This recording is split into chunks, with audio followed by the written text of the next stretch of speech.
I said I wasn't going to review Season 2 of The Twilight Zone from 1959. It was just too much work to do the first one. But after a while, I got curious. Season 2, while not as fondly remembered as the first, contains several classic episodes that many think of as representative of the series as a whole. So here I am, covering Season 2 of The Twilight Zone, even though I said I wasn't going to. Let's go. Episode 1, The Once and Future King. We open on an Elvis impersonator performing in a dimly lit club, the bartender admiring him from afar, and the singer's manager seated at the bar watching the show. The opening number goes on for a while, and wait a minute. Why is this in color? Oh my god, I accidentally downloaded Season 2 of the 1985 Twilight Zone Reboot series. Well, I mean, we're here, so. The Once and Future King is the story of Gary, an Elvis impersonator with a real appreciation for the life and legacy of the king. Backstage after his show, his manager gives him the news that he's finally going to Vegas. She's been submitting his tapes, and she got him a gig at a small Vegas hotel after they said he looked so much like Elvis he could be his twin brother. Gary responds that he hopes not, because Elvis's twin brother was born dead. I never knew that. I never knew Elvis lost his brother in birth, but that's actually true. Well, Gary isn't interested in going to Vegas, even if it could be the start of a huge career. He can't help the fact that he looks just like Elvis, but that doesn't mean he has to follow the same path. His manager lets him in on a little secret. She met Elvis once when she was 18. He picked her out of a crowd and took her to his hotel room. Kept saying he wasn't the king. Somebody was after him. Crazy stuff. Gary remarks that, yeah, Elvis wasn't in a very good state near the end, really paranoid. And he doesn't want to end up like that. If he goes to Vegas, they'll put him in a white suit and he'll be singing those cheesy ballads instead of pure rock and roll. Man, the lighting in this episode kinda sucks, right? Gary's driving home that night, listening to the radio, when a swerving drunk driver runs Gary off the road. When Gary comes to, it's the morning, and his car is flipped over, but he seems fine. He grabs his guitar and starts walking. He hitches a ride with the first driver he sees, and funnily enough, the guy inside happens to be Elvis Presley himself, on his way to Memphis. Gary can't believe what's happening, but appears to just be getting a kick out of it, while Elvis is uneasy about how similar this guy looks to him. A newspaper on the ground confirms that he really is back in the past, 1954. What a fun dream he's having. Gary suddenly realizes it's July 3rd, 1954, and the day after tomorrow is the day Elvis records his first commercial single with Sun Records. Elvis pulls up at his place of employment, an electrician's company, and gets scolded for picking up hitchhikers, even if it is his brother. But Elvis doesn't have a brother. He wants to know who this guy is and where he comes from. I think I must have died or something. Elvis walks away, but Gary wants to be part of what he's gonna do. He wants to help, and hell, they look identical to each other. Elvis says there's only one person that could look identical to him, and that's when it hits him. Gary must be his dead brother, Jesse Presley. Gary takes full advantage of Elvis's confused emotional state and says, yeah, he's his brother. It shouldn't be too hard to believe, considering Elvis's belief in UFOs and ghosts and all that stuff. You believe in miracles? Flying saucers? Ghosts? You are going to be bigger than you can imagine. A king! He tells Elvis about all the great things he's gonna do, and he's excited by what he hears. But Gary also warns him about all the people that are gonna use him and cheat him, the drugs, the scandals. It doesn't have to be that way. Elvis wants Gary to come home and see Mom, but he just can't do that. She wouldn't understand, and he swears Elvis to secrecy. He's only here because of Elvis and his music. If he's here to help, he can come practice with him tomorrow to work on the song he's going to record for Sun Records. The next day at the garage, Elvis is playing a soft love song in their practice session, and Gary's like, no, you gotta grab their attention with something fun, make them want to move. Gary picks up his guitar and slides across the floor, playing That's Alright, the exact song that Elvis is supposed to record tomorrow. Elvis seems really put off by the way his brother is performing. That music sounds trashy, indecent. What would Mama think if she saw him playing something like that? It's not supposed to be decent. I mean, it's rock and roll, you dumb son of a bitch. Nobody talks about my mama like that. He's out. He doesn't need Gary and his trashy way of doing things. He's gonna be famous anyway. I'm gonna be a big singing star. You said so yourself. I don't need you or your trashy music. You ain't my brother and you ain't no friend of mine. Gary insists that he's gotta be ready to play like this tomorrow or he's not gonna impress the record company. He won't be famous. There will be no rock and roll. Yes, I'll have all the girls and the money and the new cars, but I got to listen to you. Some kind of devil's music, ain't it? It's your music! Why can't you hear it? I'm leaving. Gary becomes intense, telling Elvis that he's gonna be nothing in this life if he walks out. Elvis has had enough and punches Gary in the face. He's gonna put down this devil's temptation, swinging his guitar at him, breaking the guitar neck, pressing him against a gate and choking him. Elvis charges at Gary and lands on his own broken guitar, impaling himself, and he dies. Who's gonna be the king? Who'll play the music? Gary digs a hole out in the woods and lays the king to rest. He's distraught. What's gonna become of music history from this point? Then he gets the idea. I'll do everything just the way you did. I'll make your mama proud. The next day, Gary heads to Sun Records in the same shirt Elvis had on the day before, which strangely does not have bloodstains on it. That's a bit of an oversight.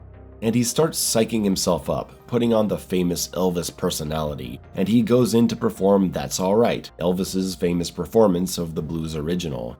Mr. Phillips loves what he hears and wants him to keep it up. Our new Elvis jams away in the studio, the woman at the front desk showing exactly how millions of women will go on to swoon over this man. The scene fades to Las Vegas, decades later. Gary is now the exact old white suit-wearing, drug-using Elvis he feared he would be, talking about how Elvis's mother knew her boy was dead, and the sadness of that fact must have led to her downturn in health and her early death just 3 years after Elvis got famous.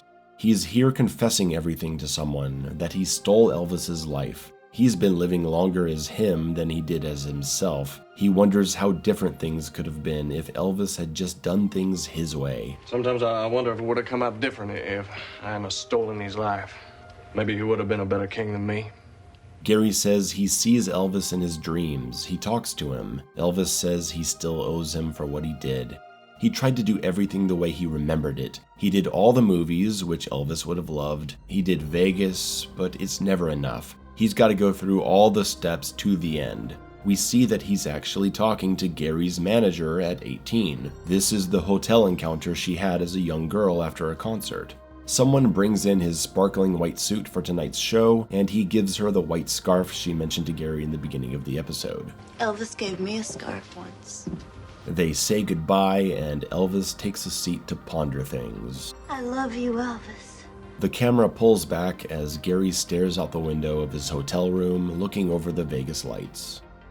I gotta say, I think this might be one of my favorite episodes of The Twilight Zone, old or new. I love the idea that there was never any real Elvis, that the life we know of him was always an imitation, a closed time loop that created a rock legend. Very cool episode. Story by Bryce Maritano, who hasn't done much, and the TV adaptation of his script was done by George R.R. Martin, writer of The Pear-Shaped Man. So it's no surprise this turned out so good. He actually did the teleplays for several episodes of this season.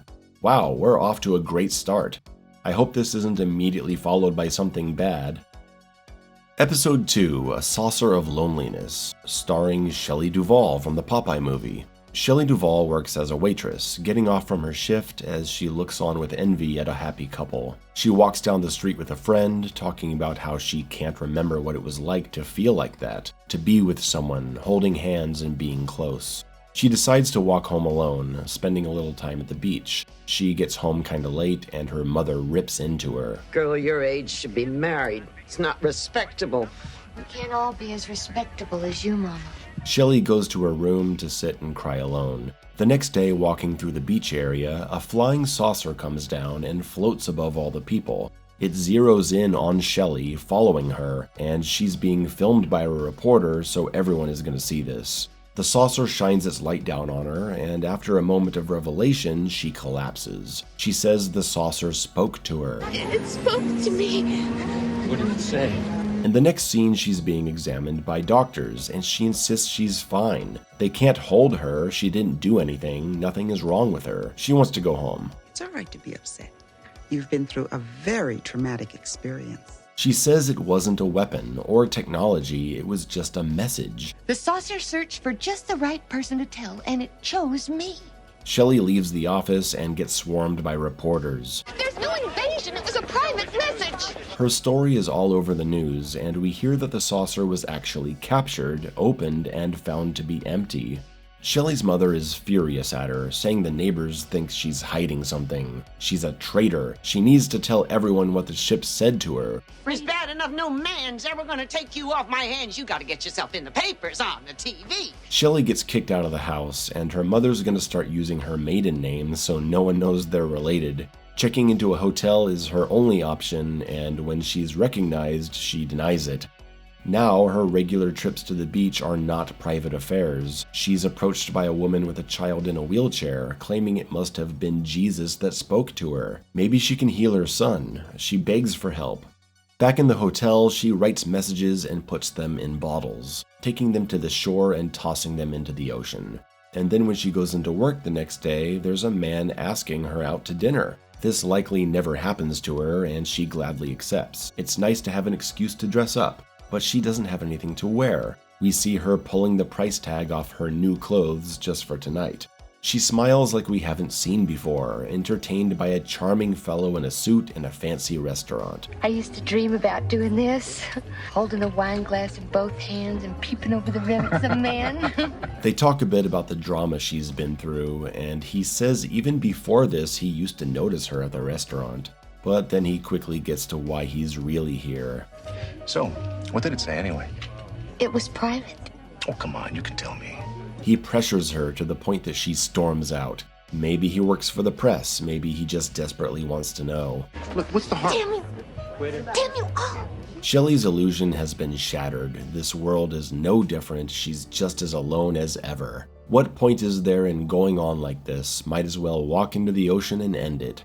But she's stopped by a man that runs in after her. He saves her life, but she's not grateful. Surely he knows who she is, he just wants to know what the saucer said like everyone else. He says he got one of the bottles she threw out, and she explains that the message from the saucer was the only thing of hers she had to give to the world, and with every bottle she threw out, there went a piece of her loneliness as well. He knew the message must be connected to the saucer, and it helped him with his loneliness. Your people thought the saucer was a ship or a weapon, but it wasn't. It was a bottle with a message inside. The man tells Shelley she's beautiful, and she admits that the message she wrote wasn't exactly what the saucer said. It's just how she expressed it. The real message is with her. She shares the true message with the man, running their hands over this small ball of light, and now they're truly connected. They walk away together, and the episode is over. I'm struggling to comment on this one. It's really weird. Shelley Duvall is awesome in it. I like the story of her having this secret that everyone wants to know, so they start treating her differently. That's the most interesting aspect of this, but it doesn't take up much of the runtime. The message in a bottle part is okay, I guess. I'm happy she makes a connection with someone, but overall I think this episode is pretty forgettable outside of the main performance. I love the bitchy mother though, played by Nan Martin. She's incredible. Episode 3, What Are Friends For? Starring Tom Skerritt, Fred Savage, and Lucas Haas. Cool. With Shelley Duvall, we're getting some pretty well-known talent from this time. Tom Skerritt plays a divorced dad taking his son out to a cabin in the woods, where he used to spend time with his own dad as a kid. His son Jeff doesn't want to be here, there's no kids around, what's he supposed to do? His father tells him to use his imagination. When he was bored as a kid, he imagined new places, new planets, even a make-believe friend. They walk into the woods to explore, and we see an angelic figure appear in a beam of light, presumably watching them. While everyone's asleep that night, Jeff is woken up by another boy sitting outside in the tree, but after rubbing his eyes, the boy in the tree disappears. The next morning, as Dad is preparing the most disgusting sandwich, tomatoes, yuck, we see this new boy standing outside staring into the house. He doesn't think much of it, since they're expecting more people to arrive soon anyway.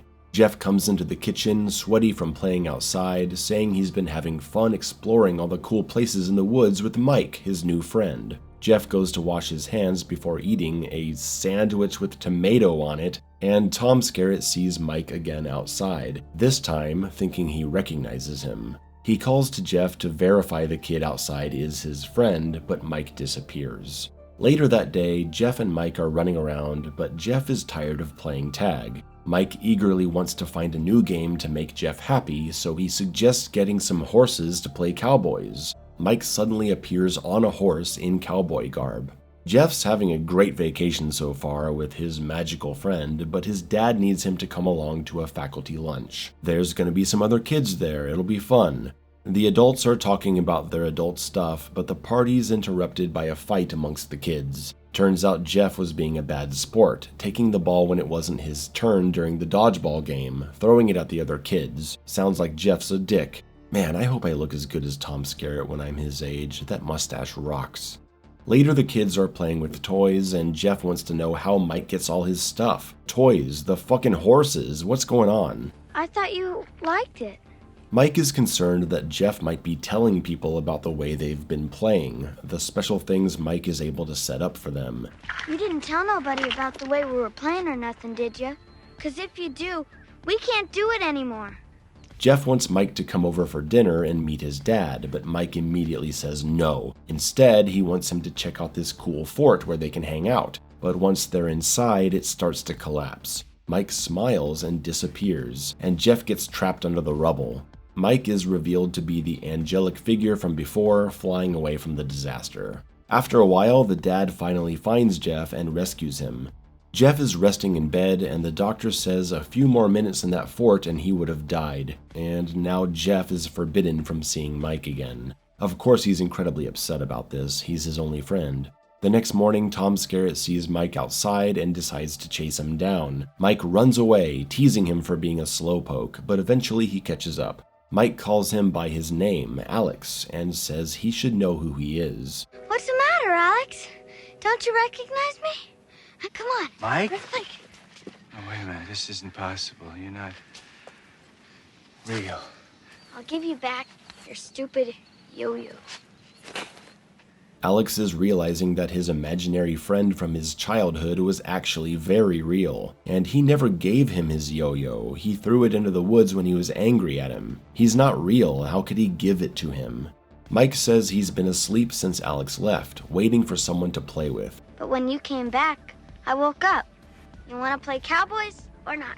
Alex doesn't want to play cowboys. Maybe tag? No, Alex doesn't want to play tag. Wait, I know.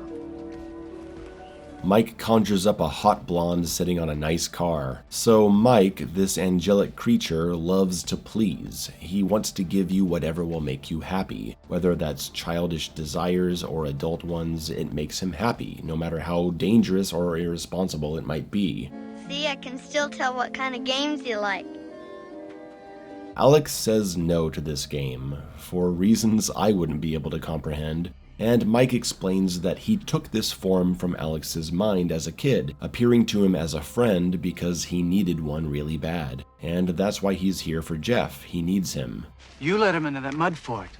You could have gotten him killed. I didn't mean for him to get hurt. I don't want you to play with him anymore, you hear? So that's frustrating. We get no explanation as to why Mike flew away after Jeff got crushed in the fort. This creature can manifest anything he wants, but he couldn't rescue Jeff? It doesn't make any sense to me, and seems to be here for plot convenience and nothing more. He can't bear the idea of Alex being mad at him. He just wants to have fun with Jeff like they used to, but Jeff needs to play with real kids. If he continues playing with you, you're gonna let him do whatever he wants and let him play whatever he wants to play. He'll never play with real kids. Mike doesn't understand what's wrong with that. If he has no one to play with, he'll have to go back to where there's nothing to do. The episode has the potential to get really dark and interesting. Let's see where it goes. Alex begs Mike to stop. He needs to be a real friend and do the right thing, even if he doesn't want to. Sometimes you gotta do things you don't want to do. That's what a real friend is. Mike, please just let him go. Later, we see Jeff getting along with the other kids at the faculty area, but not for long. Jeff wants to play cowboy like he does with Mike, and the kids rip into him, saying that's the stupidest thing they've ever heard. What a goober. Goober! Mike sees this and runs away, possibly feeling bad that Jeff isn't making friends. What we get next is one of those classic cheesy kid movie scenes where the child character yells at the dog or the alien friend or whatever it is that they don't want them in their life, that they hate them. You know, being horrible to them on purpose to make them go away because you know that'll be better for them in the end. I don't need you. I can make other friends. Alex holds on to his son, consoling him over his friend rejecting him and lying to him. He wanted me all to himself. Mike isn't the only one who's gonna like you. You're gonna see. Now, you just get back there. You just get back there. Mike wasn't a real friend. A real friend doesn't just give you everything you want so that you'll want to be with them. Jeff runs off to try again with the other kids, and Mike offers one more time to play with Alex.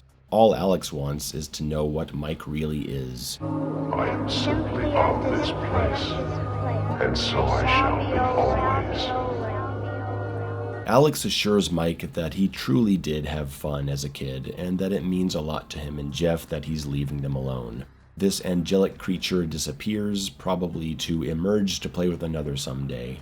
Jeff is getting along with the other kids now. The parents want Jeff to come join them for dinner, but Alex says to let them play for a while. He needs to enjoy this time playing with kids who could be real friends.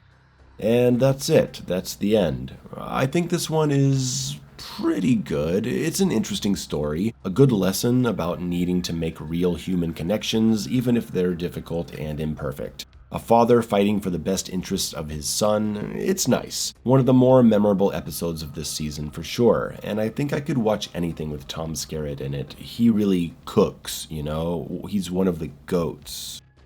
Episode 4, Aqua Vita. A woman named Christy comes home from work and is met by a surprise birthday party, and she's a bit reluctant to celebrate, feeling insecure about her age.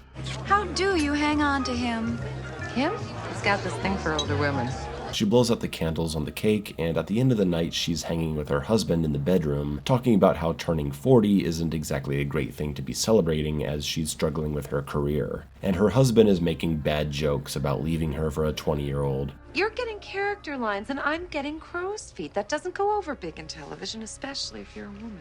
Her husband is being sweet to her, telling her she's perfect and he's got a special vacation booked for them.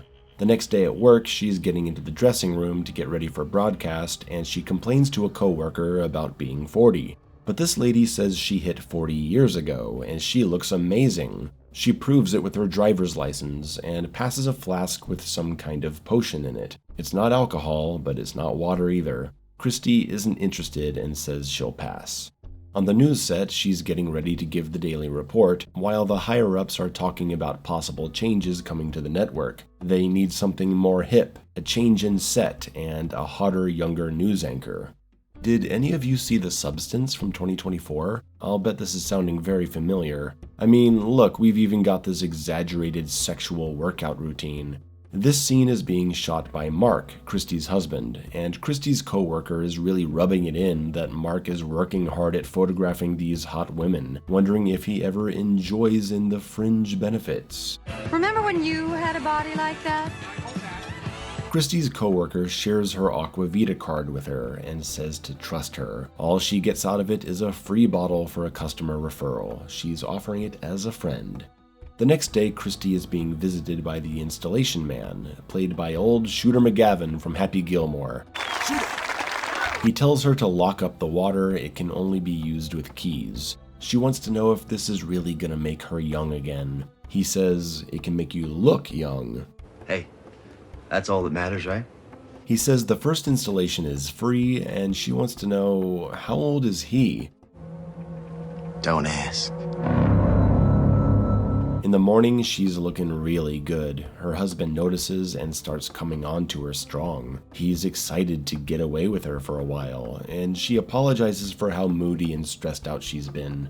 Before they go, she chugs some more of the substance, Aqua Vita. They get ready to go out on a bike ride, and her husband is just gushing all over her, taking a bunch of photos. Christy is loving the attention, but later that night in the bathroom, something's wrong. The magic is starting to wear off. She comes out of the bathroom completely covered and wearing big sunglasses. She goes for some more Aqua Vita, hoping it'll fix everything, and sure enough, she's all refreshed after. But she needs answers.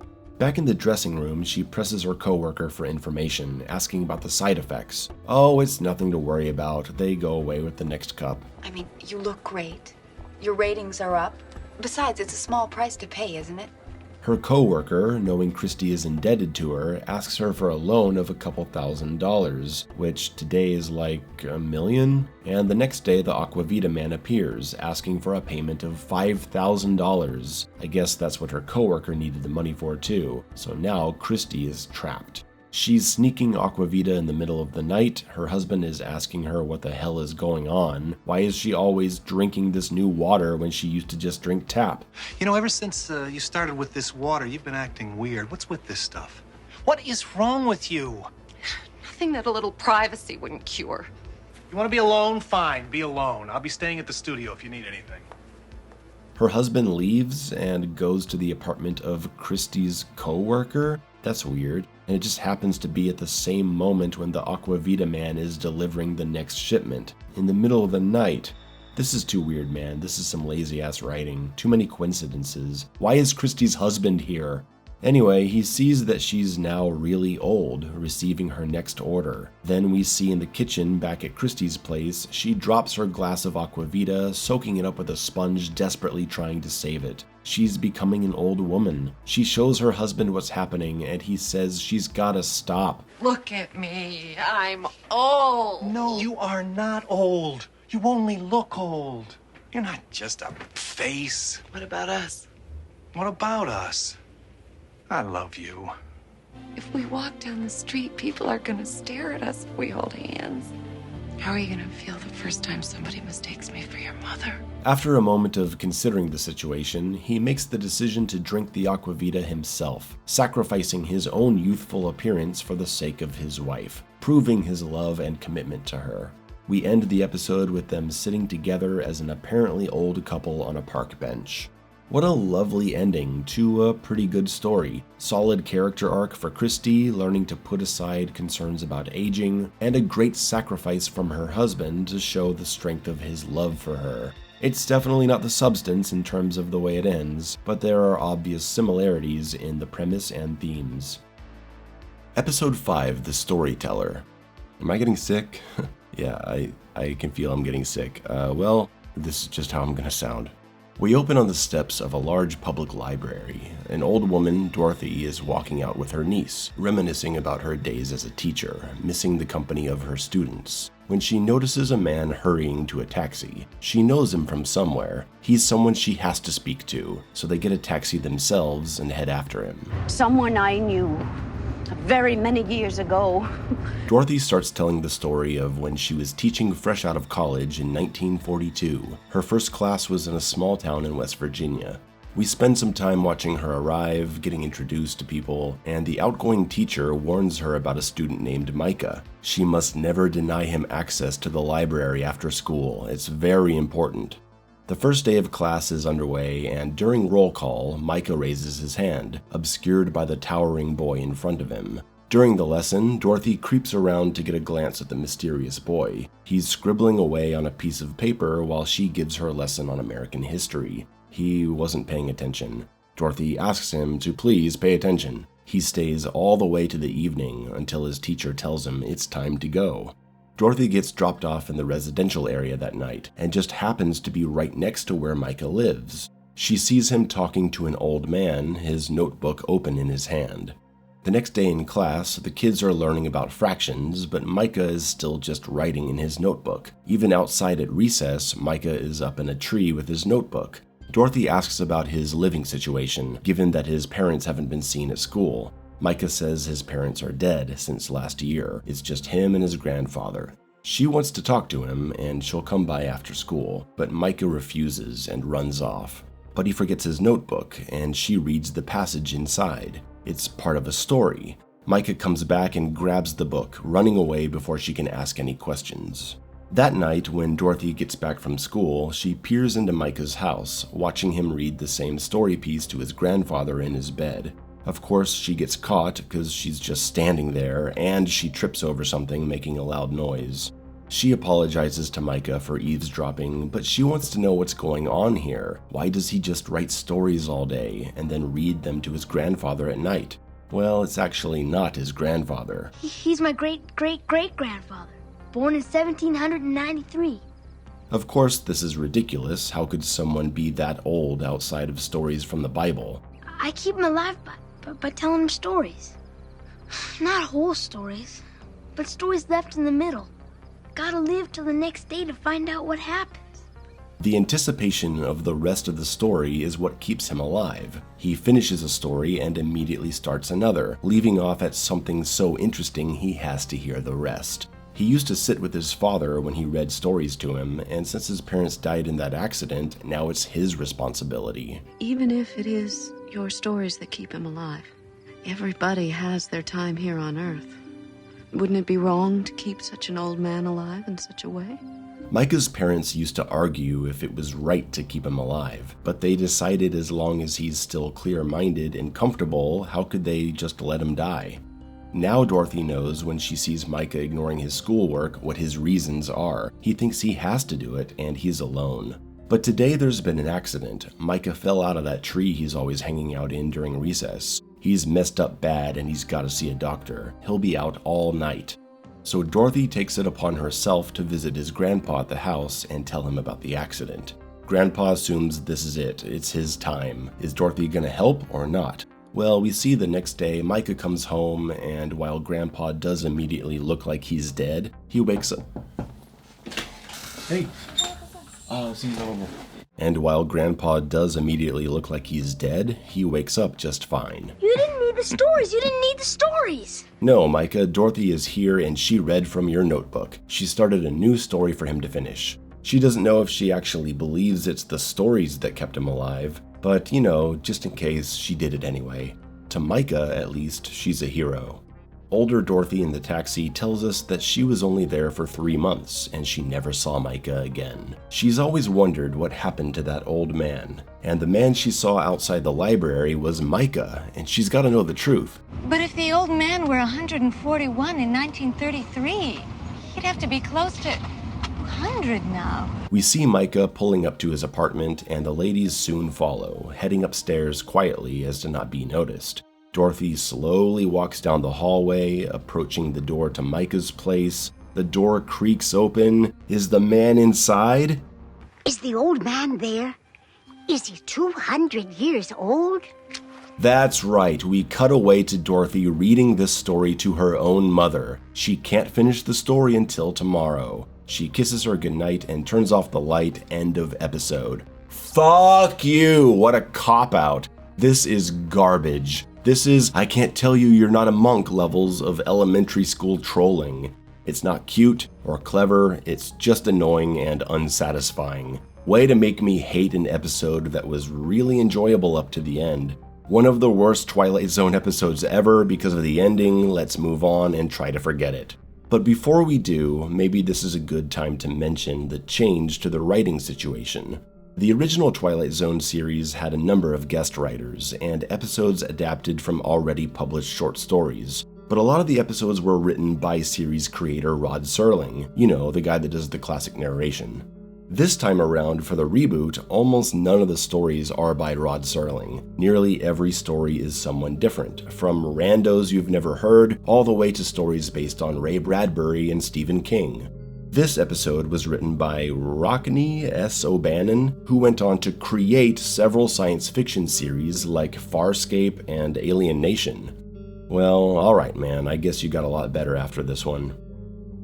Episode 6, Nightsong.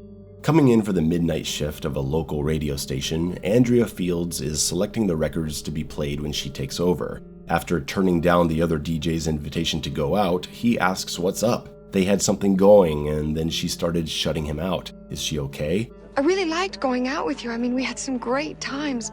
but I guess I'm just not ready for anything more than a few laughs. He takes it in stride and says if it's not going to be him, she needs someone in her life. And hey, it's time to get to work anyway. She's got an audience waiting for her. Andrea pulls out some more records and stumbles upon Nightsong by Simon Locke. She recognizes it. The other DJ says he found it in a bin, and she'd probably get a kick out of it since it's her ex-boyfriend. She never actually bought it or listened to it, so tonight she's finally gonna put it on. First song of the night, Nightsong by Simon Locke. We're treated to a stock 80s style dark pop song. It's not bad. Cannot hear, cannot play with the night song. Yeah, that's some romantic stuff. Something about this song transports Andrea. She starts seeing a silhouette, and suddenly her ex-boyfriend Simon appears to her in the recording booth. He's greeted with a slap. I need to talk to you. Well, after 5 years, don't you think it's a little late? But I didn't stop thinking about you.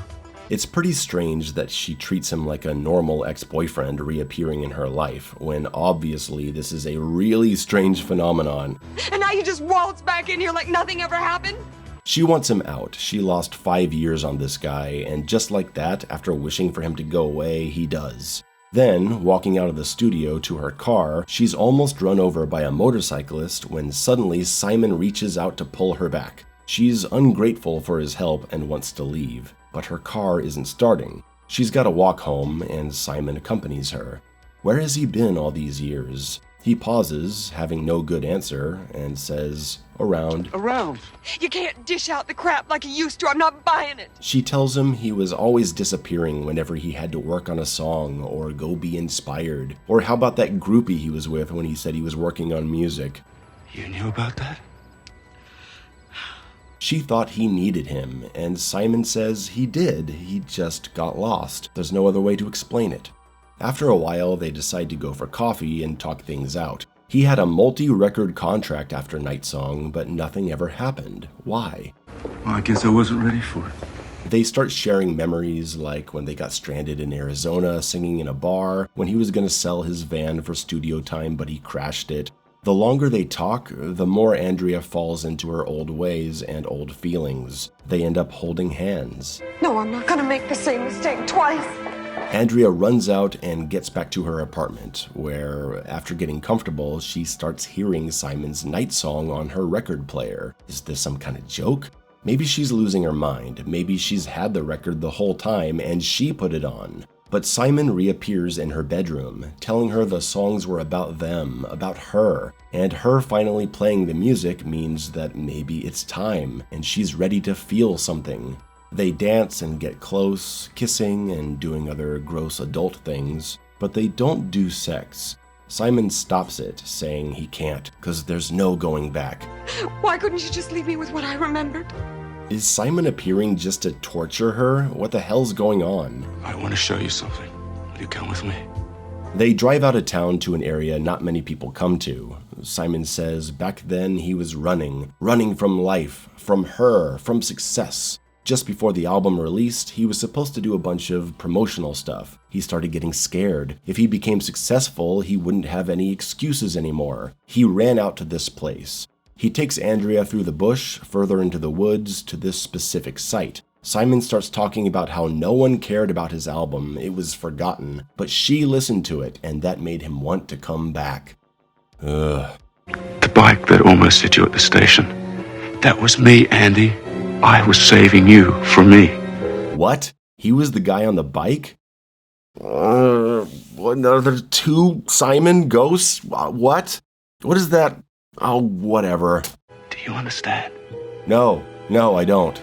Simon says he came back to let her know she can stop loving him and start living again.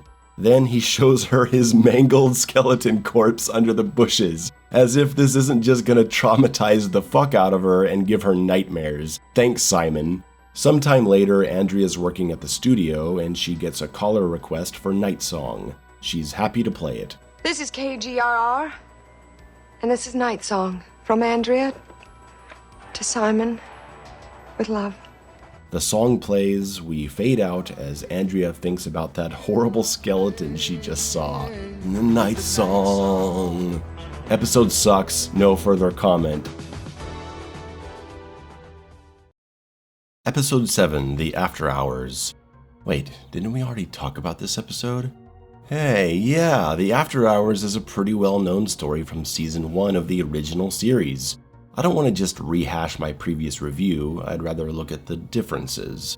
The After Hours is the story of a woman who ends up in a shopping mall after it closes, and she gets harassed by other people that are there. She keeps running into mannequins, and at the end we find out that she is actually a mannequin come to life. All of them are, and they're all supposed to have their time out in the real world one by one, for a month each.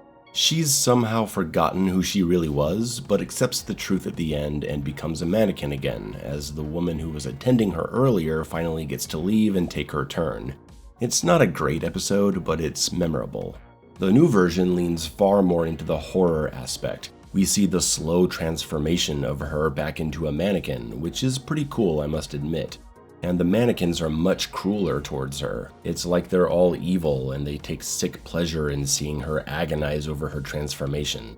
It's weird, why would the mannequins treat each other like this? However, there are things I like about this version. Like I mentioned, the transformation aspect is great. The addition of the man following her around is a good addition for a level of suspense and mystery.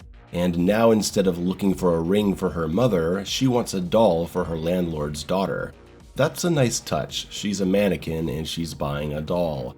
She just moved in last month and the landlord has been really helpful. I didn't have any money for the first month's rent. I didn't even have a job. And he gave me the place anyway. Instead of the woman at the store calling her by her name Marcia, now we have other characters interacting with her. A young boy now calling her Marcia, asking her to take him with her. That too is another nice detail to get the viewer to start asking questions. The store lady asks if she's enjoyed this past month, and Marcia talks about how she likes her new place, her new job. The lady says, "It was important for you to get the doll tonight, wasn't it?" And Marcia says, "Yeah, the girl's birthday is on Saturday." The lady says, "But it's Wednesday." Why do you suppose it was so important that you come for the doll tonight? Marcia says she was at home and she just had this feeling that she had to go get it tonight. This is a really cool addition. The original story never gets into why Marcia is coming to buy a ring at the same moment that her time is up. It could be coincidence for all we know. I like that this version actually addresses the fact that she happens to come here at this time. She felt compelled, something inside her knew she needed to come. Marcia is asked about her past life, anything from before this month. Does she know where she's from? Well, I'm from, I don't remember. But no driver's license, no social security card? Do you have any brothers or sisters? Where did you go to school? This too is a cool addition, getting Marcia to question herself, hoping with the realization that she's not a real person. All this is great. I just don't like that from here it goes full-on horror. The store lady becomes aggressive and creepy. Shouldn't all these mannequins be friends? How is this helping her? The stalking guy sees her in the elevator, shocking her with his plastic hands. And here we are at 10 minutes in. This is an 18-minute episode. What do you do for the rest of the runtime? Just a bunch of running around scared, I guess. Mannequins calling her name, the stalker guy talking to her, running away, finding a pile of mannequin heads talking to her, running down a hall and tripping over mannequins. Wait, that was awesome. Did you see that? She knocked over a mannequin, stepping backwards, turned around to run out, knocked over the box by the wall, which caused the standing mannequin to fall back and land sitting on the ground. This is incredibly well choreographed, if it is indeed choreographed. Just look at this sequence. I kind of obsessed over it when I first watched the episode, replaying it over and over to see if this was actually set up this way or if it was just an awesome way everything happened to play out. Who directed this episode? Bruce Malmuth? Maybe I can contact him. Dead for 20 years. Shit. How about the actress, Terry Farrell, active on Twitter and Blue Sky? Maybe I can get answers from her. Nope, I tried, no answer. Someone get this video to her, I need answers! Well, this may forever remain the greatest mystery of the Twilight Zone. A woman running down a hallway as she fears for her life. Was this mannequin set up to fall this way by knocking over a cardboard box? We may never know. Such mysteries abound in the Twilight Zone. She runs around scared, turns into a mannequin, episode over. You know what's funny? I recently saw the penultimate episode of Severance Season 2, and I saw that the title was The After Hours. That's way too specific to be coincidence for such a thoughtful show. And check it out, they actually mention a Marcia, a specialty department on the 9th floor, and looking for a gold thimble. Miss Marcia White, 9th floor. Specialties department. I'm looking for a gold thimble. You called me Marcia. Did I? That would be specialties, ma'am. The 9th floor. I was looking for a gold thimble. A gift from my mother. How cool is that? I never would have caught this if I hadn't done these giant video projects. Episode 8, Lost and Found. This one's only 5 minutes long. Cool. I mean, if the story only demands 5 minutes, do it in 5 minutes. Sometimes the Twilight Zone takes small ideas and stretches them out to 20 or 25 minutes and it's boring. So sure, give me a short story. Lost and Found is a tale of destiny. 2 young women come back to their dorm room on campus. Jennifer throws away some trash but notices something off about the trash can. We aren't sure what it is yet. She opens her American government book and something's wrong with that too. She starts panicking, looking for something. A bunch of pencils start rolling off the desk. Her coffee mug is missing, the one she uses to keep all her pencils in. Someone emptied out all her trash, and this book, it's not supposed to be on her desk. She argues with her roommate, saying she's not imagining things, she's not crazy. Suddenly a sound is heard from behind the closet door. Someone's in there, she's sure of it.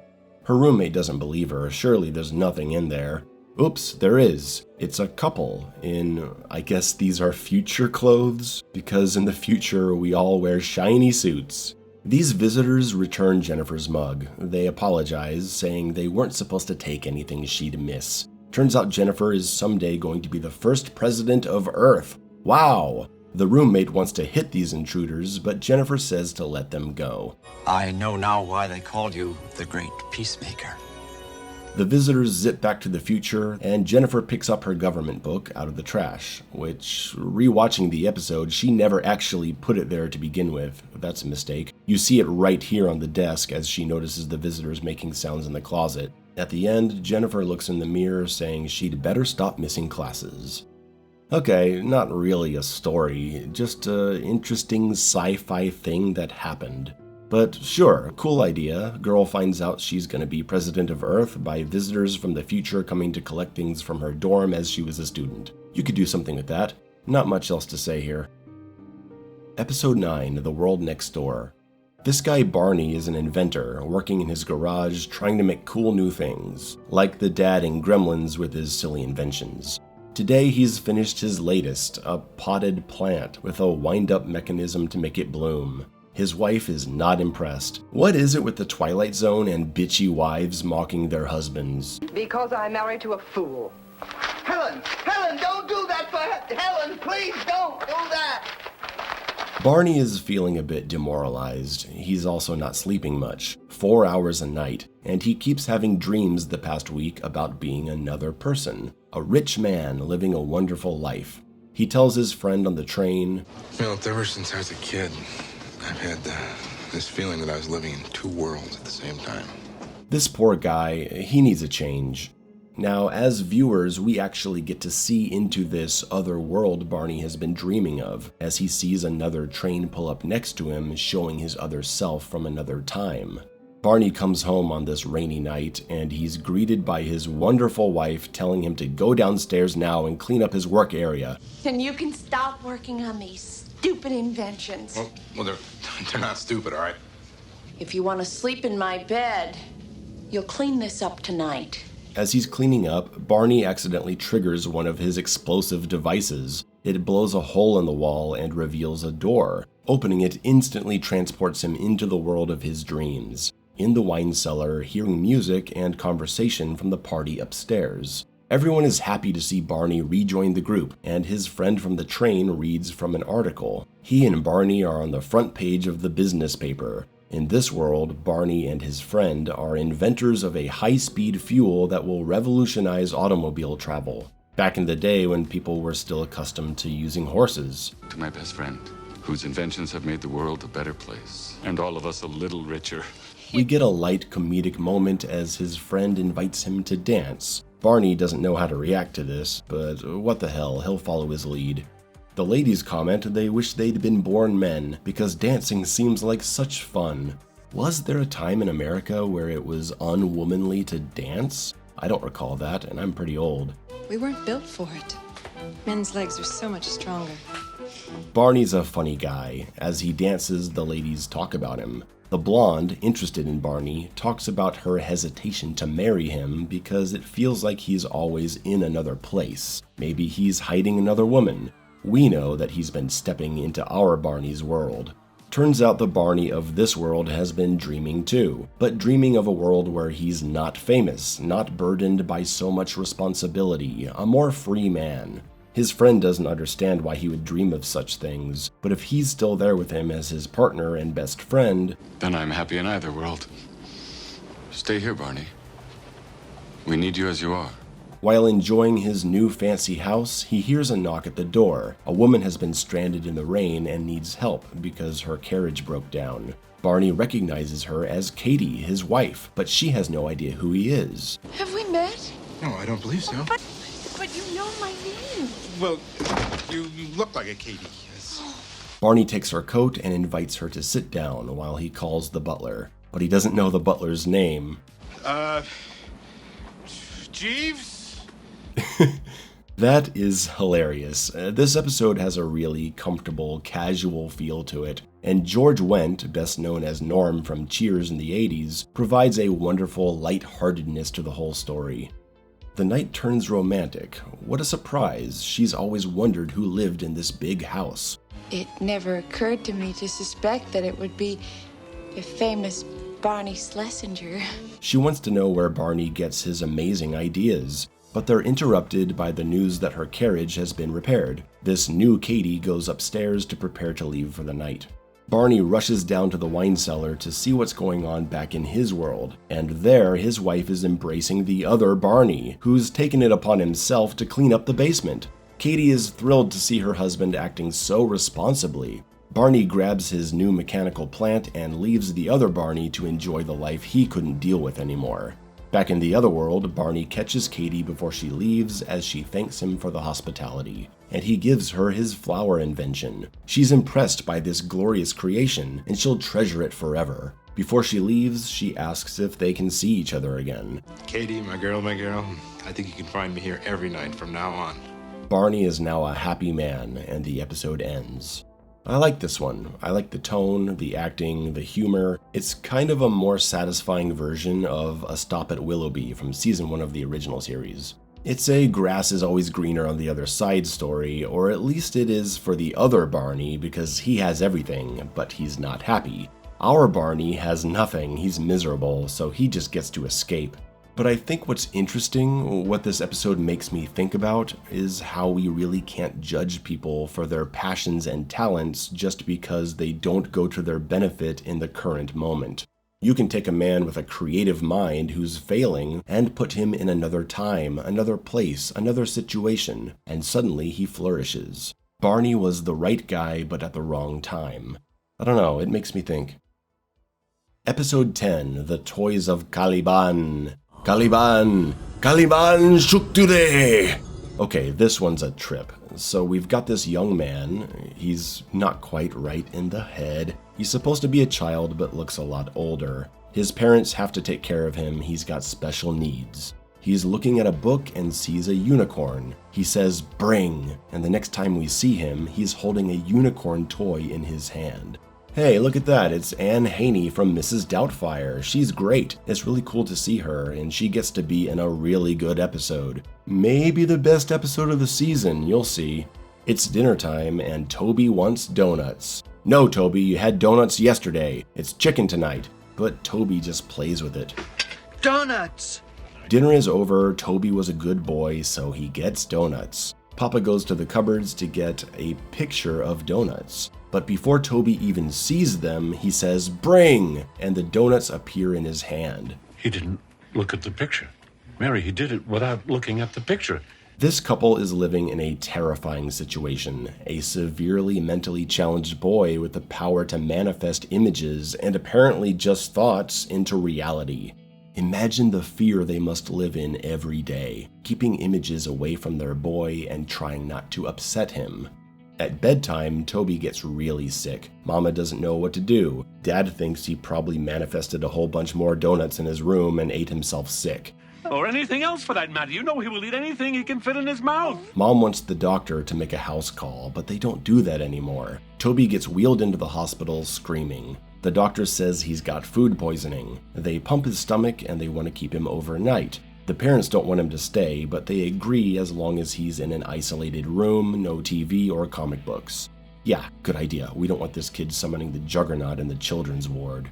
The next morning, a social worker comes to visit and wants to talk to the parents about Toby's schooling. There's no record of his education. Of course, the parents say he can't attend because of his problems. The social worker says that even the most troubled kids have places that can help them. She insists that Toby be given the opportunity to learn. Toby, in the meantime, spots a magazine with an airplane on it. Oh no! Pictures, kid! No pictures, no! No! The social worker is like, what's wrong? If he wants the picture, just give him the picture. There's nothing wrong with a magazine. We'll be the judge of what's right and wrong for our son, Miss Kemp. How are they supposed to explain the truth? They can't, so there's no way to get her off their back. They take Toby home against the social worker's wishes, and she's very concerned. The social worker tells the doctor that she's definitely going to be checking up on him. Back at home, the parents are worried about the squirrel that Toby was staring at on the way home. Is he gonna bring that thing into the house? Dad assures Mom that he'll forget about it. Personally, I'd be more worried about the plane from the magazine. They talk a bit about the social worker. Maybe she's right. Maybe if he goes into some kind of program, it could help him. Just a few hours a day, maybe. We could go to dinner to a nice restaurant. Or maybe we could go to a movie. How long has it been since we've seen a movie? Dad says they simply can't. He's their son, their responsibility. Think of what he could see in just a few hours. Well, Toby is ready to bring, and now he's got the magazine with the plane on it. Oh no. Mom and Dad are having some tea, and she goes to check on Toby, and he's sitting in the corner of his room playing with something. He's got blood in his hands. Mom clutches her chest and collapses. Toby opened the magazine and brought a heart. Took it from his mother. So he's not manifesting this stuff. Whatever he brings has to come from somewhere.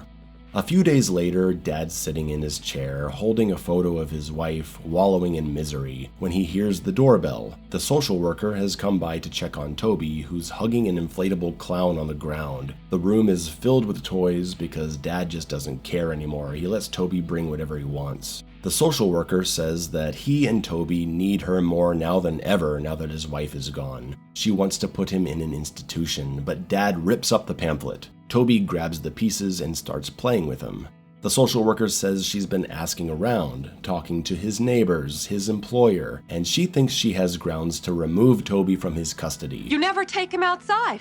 You don't allow him to play with other children. You don't even allow him the meager solace of a television set. But Papa's gonna set her straight. You want to take Toby from me? Then maybe it's time you knew something about him. He pulls out a book from a locked cabinet and Toby goes nuts. Toby loves books, you see. Anything with pictures in it. Now you'll see what my son can do. Bring, Bring! He shows her this very sharp object and says there are many sharp things in this world. Imagine what else he could bring. She thinks this is some kind of trick, and he dares her to try it herself. She picks a random page from the book, a statue, and tells Toby to bring it. Bring! She says, is this some kind of miracle? And the dad says, it's more like a curse. But no, she says Toby has a gift. They can help him. Dad tells the story of when Toby saw a puppy on television right before they got rid of it, and he brought the puppy, but it was dead when it arrived. Our backyard is full of what I've buried there. This is so dark. I don't even want to talk about it. I wish I could just show it to you without a copyright flag. You should go watch this episode. But he goes on to question the social worker if Toby really should be going to the zoo, playing with other children. He says Toby usually just needs a picture, but now sometimes he just remembers. Toby was never the prisoner. It was us. The social worker apologizes. How could she have known? But this only means Toby needs help more than ever. Dad gives a speech about what kind of help his son could possibly find. If he's discovered, scientists will poke and prod him with endless experiments. People will use his powers for whatever they want because Toby can't say no. His life will be hell.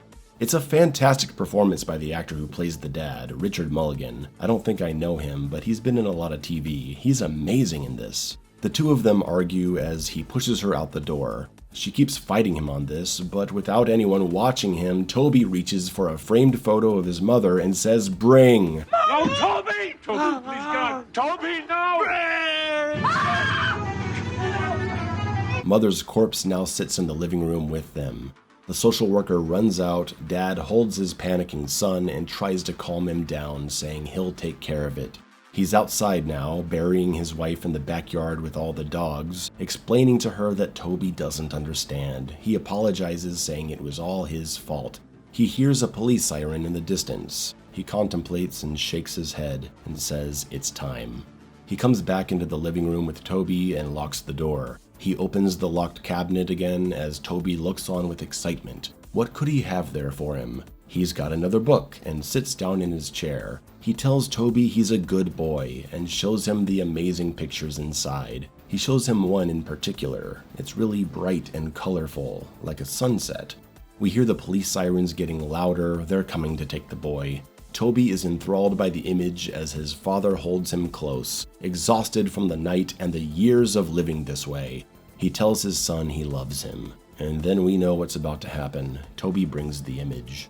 The house erupts into flames, those beautiful colored images in Toby's mind. The father finally escapes this prison, and he spares Toby from the terrible life that likely awaits him when confronted by this cruel world. The social worker pulls up with the police and watches the house burn, thinking about what just happened here.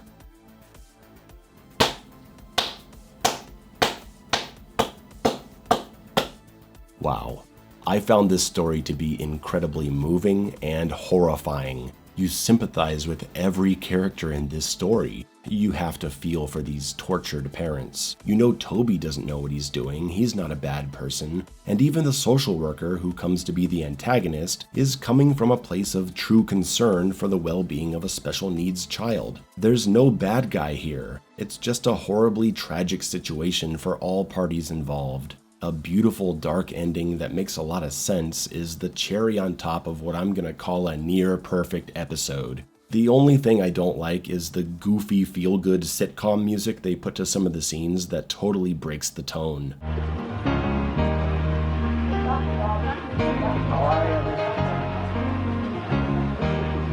I'm gonna put this one just under The Last Flight from season 1 of the original series. It's so damn good. If you're gonna recommend the Twilight Zone to someone, this might be the one to show them. It's sad, that's for sure, but it's compelling. And like The Last Flight, the performances are just on another level. Best episode of the season and one of the best episodes of the Twilight Zone period. Story by Terry Matz, who has this episode as his sole writing credit. That's surprising and disappointing. I wish I could find more of his work. Directed by Thomas Wright, known for second unit assistant director on Howard the Duck. Alright. Okay, I'm gonna rest my voice and I'll be back in another session. Episode 11, The Convict's Piano. This man, Ricky Frost, is seen playing piano in his mind, out in the yard of a prison. He was wrongly convicted of murder and has a lot of time left on his sentence. It's a dangerous place, as we can see, as Ricky tackles someone, saving another inmate's life. So Ricky is a good guy. He gets cut in the process and ends up in the clinic, talking with the doctor about how he's adapting to prison life. Ricky isn't fitting in. He's pissed off all the gangs of all colors. He still maintains his innocence and says he refuses to start acting like he belongs here. Outside, having a smoke with an old man prisoner, he talks about what he was convicted for, the murder of his girlfriend, found in the back of a stolen car, and he couldn't prove his innocence. He's making a friend here, and this old man says they're putting together a program for a Catholic mass to be held for the prisoners, and since Ricky plays piano, it would be great if he got involved. Turns out there's an old rickety piano upstairs in storage, given to the old man by an old friend, a gangster named Mickey back in the day. Mickey apparently sent this piano over to him right before he disappeared. Mickey Shaughnessy, wasn't he some kind of gangster? But his territory was show business, vaudeville and bands and clubs. The Shamrock Club was his. Sent over right after he disappeared. Mickey apparently sent this piano so his guys in prison could gather around and sing, but it looks like that never happened.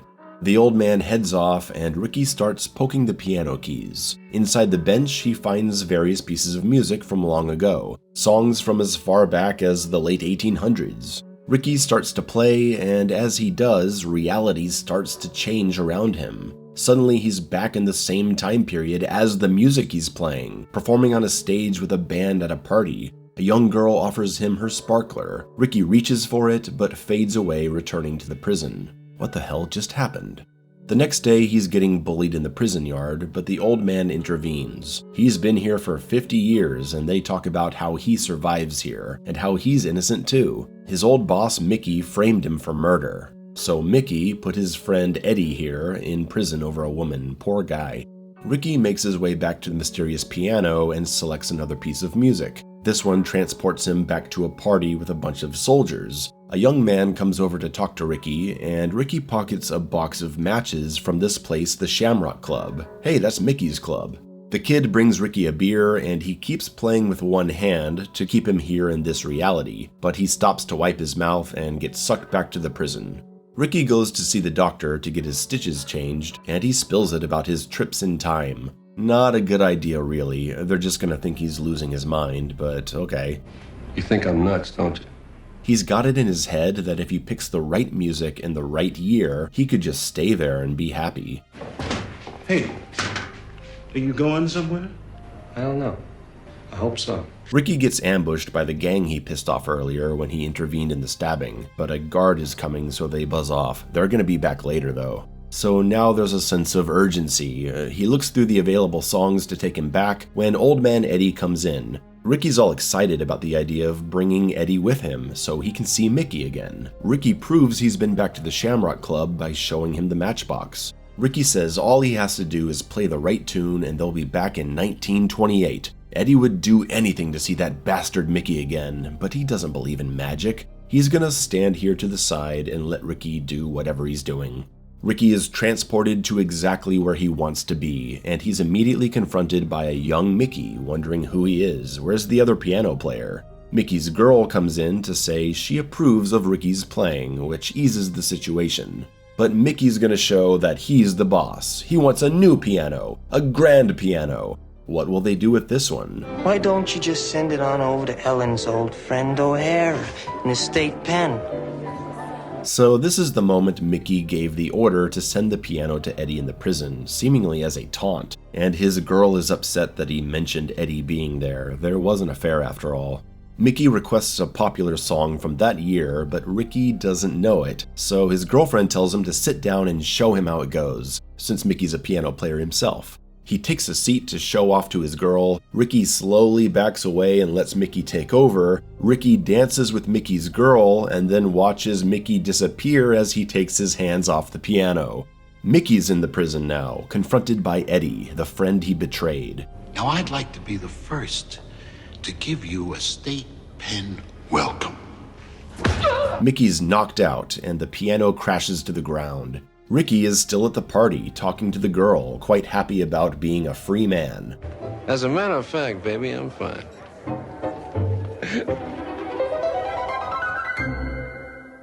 You know what? Another solid episode, right? That's a cool story. You've got a nice closed causality time loop here, because Eddie said that Mickey disappeared after he sent the piano. So Ricky always went back and made that happen. It's a really good ending and a fun time travel device. Unexplained, but that's par for the course in the Twilight Zone. It's just a magical piano. What matters is the story told around it. Good characters, good intrigue, some tension. Definitely in the top episodes of the season. Upon further consideration, it is a little strange that the resolution to this story is Ricky going back to stay in another time dating Eddie's girl, when you'd think they would want to do something about Ricky trying to clear his name and save his girlfriend from being murdered. I guess they just forgot about that. Episode 12, The Road Less Traveled. Hey, it's the dad from Flight of the Navigator. This episode is actually written by George R.R. Martin and directed by Wes Craven, just a few years after he did A Nightmare Before Christmas. Jeff is a loving father, taking his daughter back to her room after she was scared by seeing a man in the shadows. He tells her a comforting story so she'll feel safe. Nothing can get her under the covers. Once she's all good, he turns off the light and suddenly he's in another place. In some kind of hut, helicopters flying around outside, people suffering. Since this is the 80s, we're assuming this is a Vietnam flashback. He sits down with his wife and shakes it off, deciding not to talk about it, while his daughter upstairs sees the mysterious man again, rolling towards her in a wheelchair. She pulls her blanket down so she can see him, and she doesn't seem scared. The next morning, his wife can tell something's wrong. He's serving wine, and he hasn't done that in ages. So what's wrong? This morning in class, a student asked me where I was during Vietnam. We find out that Jeff's a draft dodger. He went up to Canada while everyone got shipped off to Vietnam. Jeff is racked with guilt over it, even though his wife assured him he did nothing wrong. They did nothing wrong. They went together. They started this beautiful life. But still, the guilt of avoiding service while so many soldiers died weighs heavily on him. Megan says the man is upstairs again and he talked to her, and while Mom is up helping the girl get washed up, she herself sees the man behind her. He wheels away before Jeff can come up to see him. What the hell is going on here? He goes searching alone and finds himself in another flashback. But this can't be a flashback. He never went to Vietnam. Something Twilight Zone-y is going on here. And maybe Vietnam was my fate. Maybe I was supposed to die there. And maybe this legless ghost is the guy who went instead of me. Jeff and his loving wife know they have to face this together, but as he turns around to embrace her, he's back in Vietnam again. He runs out of the house scared and disappears for the night. The next day, Mom has to go to work, and she gets a call from Jeff, but he sounds incredibly weak and calls her Danny. I just need to see you, Danny. You haven't called me Danny since high school. Jeff is at home, so she drives there to meet him. But no, Jeff is actually here at her office coming to see her. She left 5 minutes ago after he called. In a panic, Jeff speeds his way back to catch her. Oh, the time before cell phones. What a better world for dramatic situations. At home, Danny's confronted by the mystery man, and it's a bearded Jeff in a wheelchair. He went to Vietnam and lost his legs to a landmine. Real Jeff comes in ready to defend his wife from a stranger and realizes he's looking at himself. But are you dreaming me? Or am I dreaming you? You see, I think we're both real. 1971, we came to this fork in the road, and we ended up in different places. Danny wants to know what happened to them in his world. He said that while he was in Vietnam, she died in a motorcycle accident. Jeff wants him to leave her alone, take his vengeance out on him. But Danny says no, they made the decision together, she's not leaving. He's not here to hurt them though, he just starts talking about everything he lost. He even lost himself. He was laying in bed at the Veterans Hospital, just wondering about how different things could have been if he'd taken another path. And here he is now. He gets to see himself happy and with Danny. Jeff did okay in life, but Jeff says he's not the one who did okay. He wasn't even there. I mean, I wasn't there for Denise. I wasn't there for Megan. It's just a really sad situation. What are you supposed to do here? Other Jeff says that he should probably just leave. But our Jeff says he's been having flashbacks, so it must work both ways. What if he can share his good memories with his other self? The day he and Danny got married, when Megan was born. Then you'd have all that stuff about all those men dying around you. Then you'd have all the years in the hospital and in this damn chair.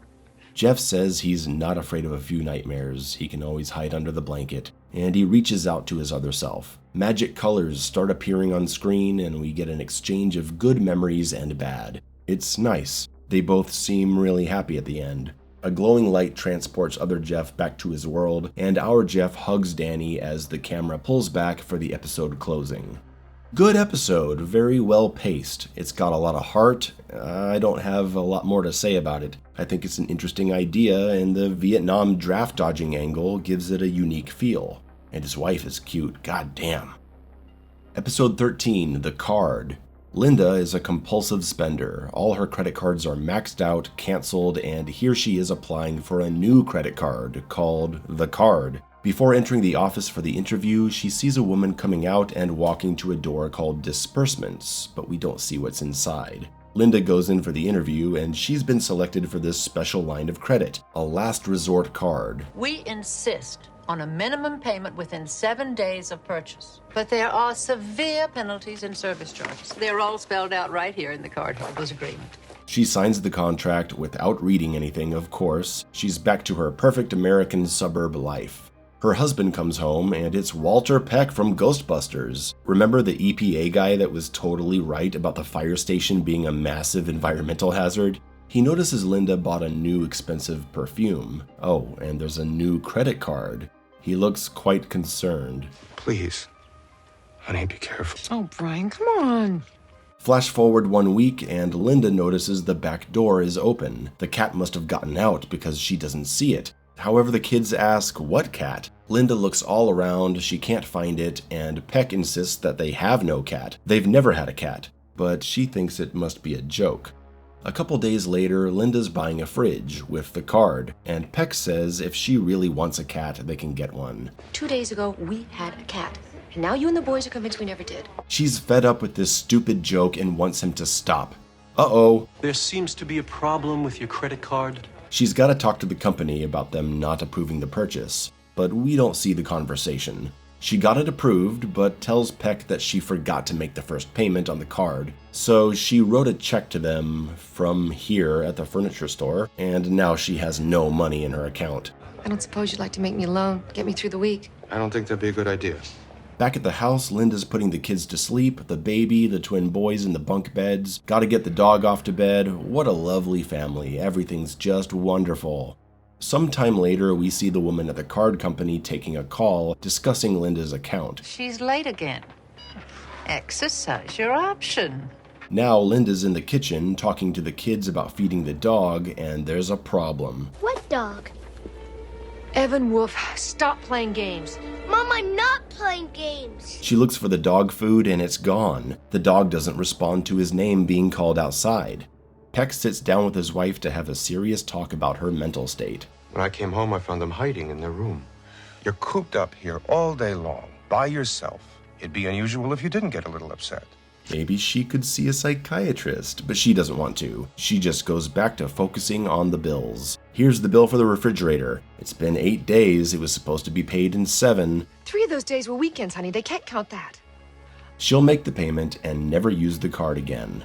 Another day, her car breaks down on the side of the road. It's gonna cost $360. Well, gotta put it on the card, I guess. She used it even though she was delinquent?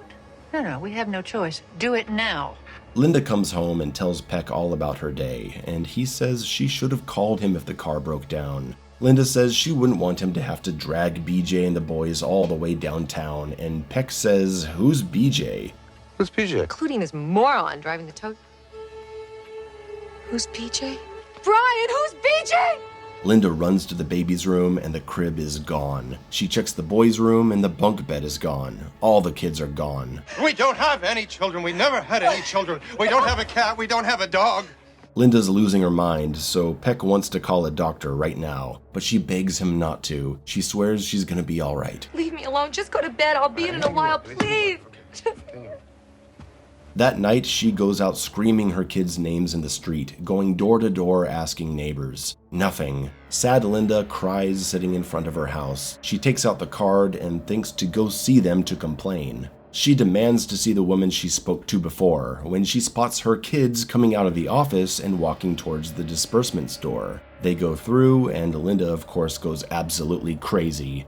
She's brought into the office, and the lady admits, yes, those are her children. Earlier this week, we acquired your cat and your dog. What seems to be the problem? She explains that when they take things as penalties, they also take the memories of them. It wouldn't be fair to give the children and pets to someone else without the accompanying memories. That's an interesting way to do things. She informs Linda that this is all in the agreement, it's her penalty for being delinquent on payments, and her kids will be much happier elsewhere anyway. If it's any consolation to you, we make every effort to place the principal in a better environment. This is her punishment for being a compulsive spender. She's irresponsible, signing a contract she didn't even read or understand. Her kids deserve to be with a better parent. Linda offers to buy them back, but the lady laughs it off. There's no way this check is gonna clear. If it doesn't clear, there will be another penalty. She goes home and tells Peck that she had to write a check on the joint account, but he already knows. He got a call from the bank and he canceled the check. No! She runs out to go back to the card place and her car disappears. Inside the house, she makes a phone call and the table disappears. Peck disappears from a photograph. Everything in the house disappears piece by piece. There goes the refrigerator. Linda cuts the card in half and the house disappears, her along with it. The card falls to the ground and that's it.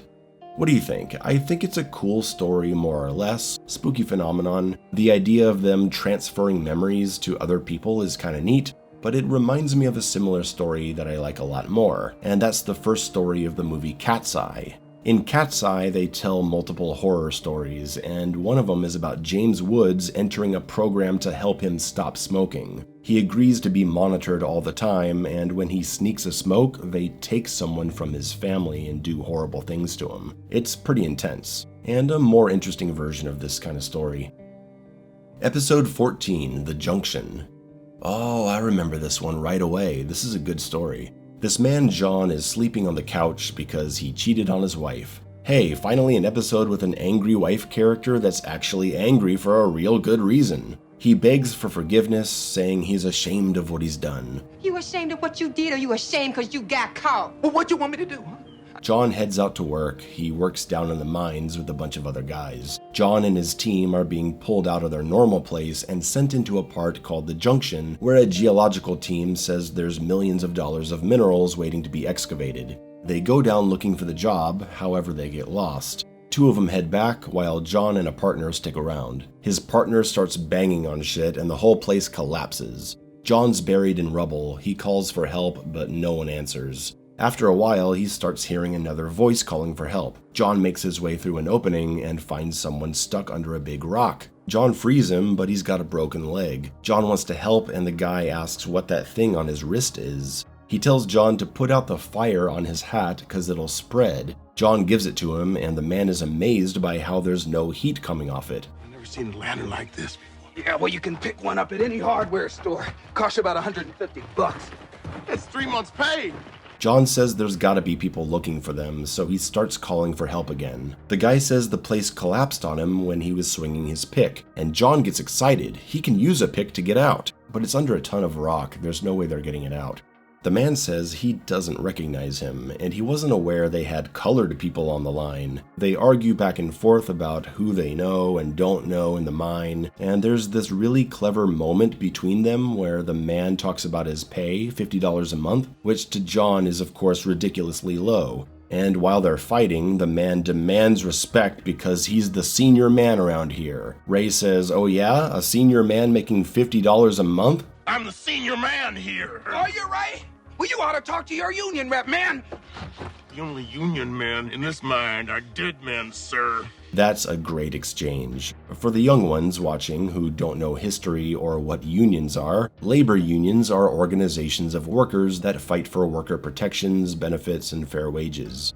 And the Union would refer to the North in the American Civil War. This story takes place in the South, so this guy, who's obviously from the past, does not like the Union soldiers. So it's a fun little confusion around the word. Listen again. I'm the senior man here. Are you right? Well, you ought to talk to your union rep, man. The only union men in this mine are dead men, sir. That's good shit. That's really good. I like it. It's really clever. John wants to cool down and stop fighting. He says his dad always told him you don't ask a man what he makes. The other man, whose name is Ray, says he wouldn't know his dad's vision because he died of cholera in 1977. Did you say 1877? I did. Yeah, well, Ray, that makes you about 109 years old, buddy. Ray says he's 35. John does the math and says that would mean the year is 1912. And Ray says that's right, it's September 16th, 1912. Back in our time, we see a Reverend Bailey being scolded by an assistant at the church for not sending this letter yesterday. It's addressed to a Melissa Parker and it was specifically supposed to be delivered yesterday. But he got busy with a hospitalized member of the congregation and he couldn't do it. This letter has been in the church's possession for over 60 years. Who knows what this thing even is? It's probably meaningless. But the assistant says they have to deliver it. It was given to the church trusting they would deliver it on the specified date. Until their wedding several years ago, there was no Melissa Parker. The Reverend says he'll deliver it today, but it probably doesn't matter that it's a day late. At John's house, Melissa comes running out to join the rest of the neighbors in the street as they hear the emergency horn from the mine. There's been an accident. Ray and John bicker back and forth. Ray finds the lighter scary, and they argue about who has the real money. Well, the last time I checked, that was a $5 bill. Oh, yeah? What do you call this? This is a perfectly good silver certificate. But the bickering soon leads to exhaustion and hopelessness. I don't like this. Maybe I ought to be dead. Maybe I'm already dead. You're another ghost. There's been a lot of cave-ins down here. Well, maybe you died in 1912. Well, maybe you're the devil himself. The rest of the mining crew is in a panic. John's partner gets pulled out alive, and they put together a plan to get John out, and they put it into action. John and Ray, thinking this could be their final moments, start sharing personal stories. Ray had this funny story about dating a girl with a twin that always played tricks on him by switching. He accidentally proposed to the sister, and she actually said yes, so he married her instead. John's been married several years to his high school sweetheart, but he confesses his disrespect of their vows. Ray, looking at John's wife, is amazed by the full-color image of the photo. Outside, the town is waiting for news about John. The Reverend finds Melissa, and we have a funny exchange. Melissa Parker? I'm not ready to see you yet, Reverend. He's here to give her the envelope. It's 74 years old, and no one knows what it is. It's a day late, he says. Inside is a letter warning her not to let John go into the mine that day. Thanks a lot, Reverend, a bit late now. Oops. Included is the photo of Melissa that John gave to Ray in 1912. In the boss's office, it's sounding dire. They have no way to find him. He's probably gonna die. Melissa comes in with the Reverend with specific directions to find John, according to the letter. The boss doesn't believe it, and it's too risky to act on something so random like that. But she convinces him to try. It was him that sent him down there in the first place. Down in the hole, people start breaking through the surface. They pull Ray out, but the whole place collapses, and now John is totally screwed. Ray pleads for them to go back and get John, but they said he's just imagining things. No one was down there with him. The dust is probably making him hallucinate. Ray tells his wife Sarah that there's a man down there named John Parker. He shows her the photo of Melissa, and his wife notes that it's a color photo. I gotta help him, honey, even though it may mean interfering with the Lord's plan. Will you give me a pencil and a piece of paper? I don't understand any of this, but I love you. And I will help you. Melissa reads over Ray's 74-year-old letter, Ray's words describing John as a man who is only thinking of her in his final moments. And if you believe that a man facing death thinks only of those things that are important and true, you should know that John was thinking of you. John is finally rescued. He finds his tearful wife and gives her a hug. She wants to go home. John gets a second chance at life and a second chance to do right by his wife. All it took was him almost dying. Interesting story. I like this season's focus on time travel so far and not so much space travel. Great interactions between the main characters, some clever lines of dialogue, and some comedy sprinkled throughout. Yeah, just a pretty good episode. Next. Episode 15, Joyride. Joyride. Which one are you again? Remember, I only watched the season once before writing the script, and now I'm repeating episodes to remember them as I write. So when I'm watching these again, I don't always recognize episodes by their titles.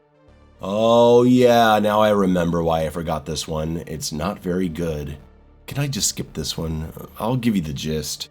Some classic 80s rebel teenagers, played by actors in their 20s, break into a vintage car of a man who recently died. The bad boy of the group, the blonde one's brother, is an experienced carjacker, so they get in and he starts it up. The blondes are hesitant, but the guy agrees, and his girlfriend objects. I guess blondes don't have more fun. Shut up. They eventually get pulled over, and the bad boy starts talking to the cop about some location in town that hasn't existed in a long time. Okay, here we go, another time travel story. Then he shoots the cop and drives off. The cop fires back and a bullet hits his girlfriend in the arm. Bad boy refuses to take her to the hospital, and the blonde guy is asking why he's acting so crazy. This isn't like him. He dumps his girlfriend out the side and she straight up disappears. But then we cut to actually seeing her and the bullet wound is gone. The police chase goes on for a while with the bad boy acting like a maniac. The blonde chick gets out of the car and she too disappears from sight, but we cut to see that she's okay. Blonde guy tries to talk sense into his friend, but he's totally lost it, insisting they're gonna outrun the cops. Blonde guy jumps out and he's gone too, but then we see that he and everyone else is just right there by the car in the driveway. The cops talk about how this car was used in a shooting of a cop 20 years ago. A fireman reaches into the car, smoke and green light flowing out of it, and he grabs the bad boy, seeing that he's been magically transported to the road he's driving on. And he finally pulls him out of the car. The bad boy swears he just shot a cop using this gun, and the cop he's talking to says this gun hasn't been fired in decades. The kids try to figure out what happened. They say this must have been how the old man wanted to confess to what he did. Fade out to some very 80s music.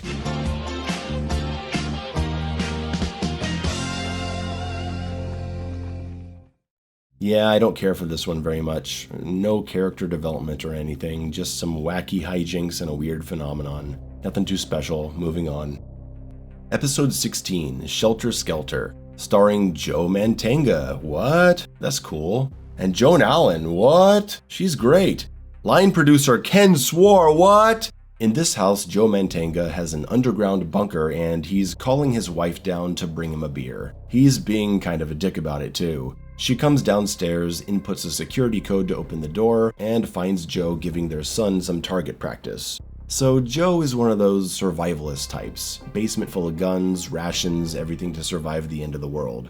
No judgment, I get it, especially these days. He is a dick though. You are never to tell anyone about the shelter. It's our family secret, just the four of us. Don't you ever forget that, Sal, not for a moment. They have a spat in the kitchen about her going out of the city with their son to see her sister, who's feeling lonely and needs company. But he won't even notice they're gone anyway. He spends all day in the bunker. I miss her, Harry. She's about the only person I can talk to anymore. Bye, Daddy. Yeah. Jason, don't let your cousin push you around. Joe's friend Nick comes over to go hunting, and they talk about some scary situation happening in the Middle East. On the news, the president is being taken away in a helicopter for an undisclosed reason. They're eating and getting drunk, talking about how the world has gone to hell. Joe says he may even wish for the bomb to drop, get rid of all these horrible people in the world, and just restart from zero as a survivor. He's incredibly passionate about it.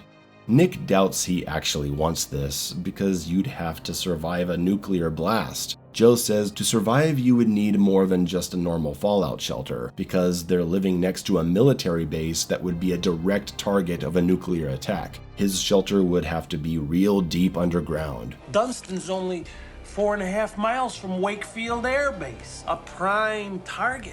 Any shelter'd have to be deep.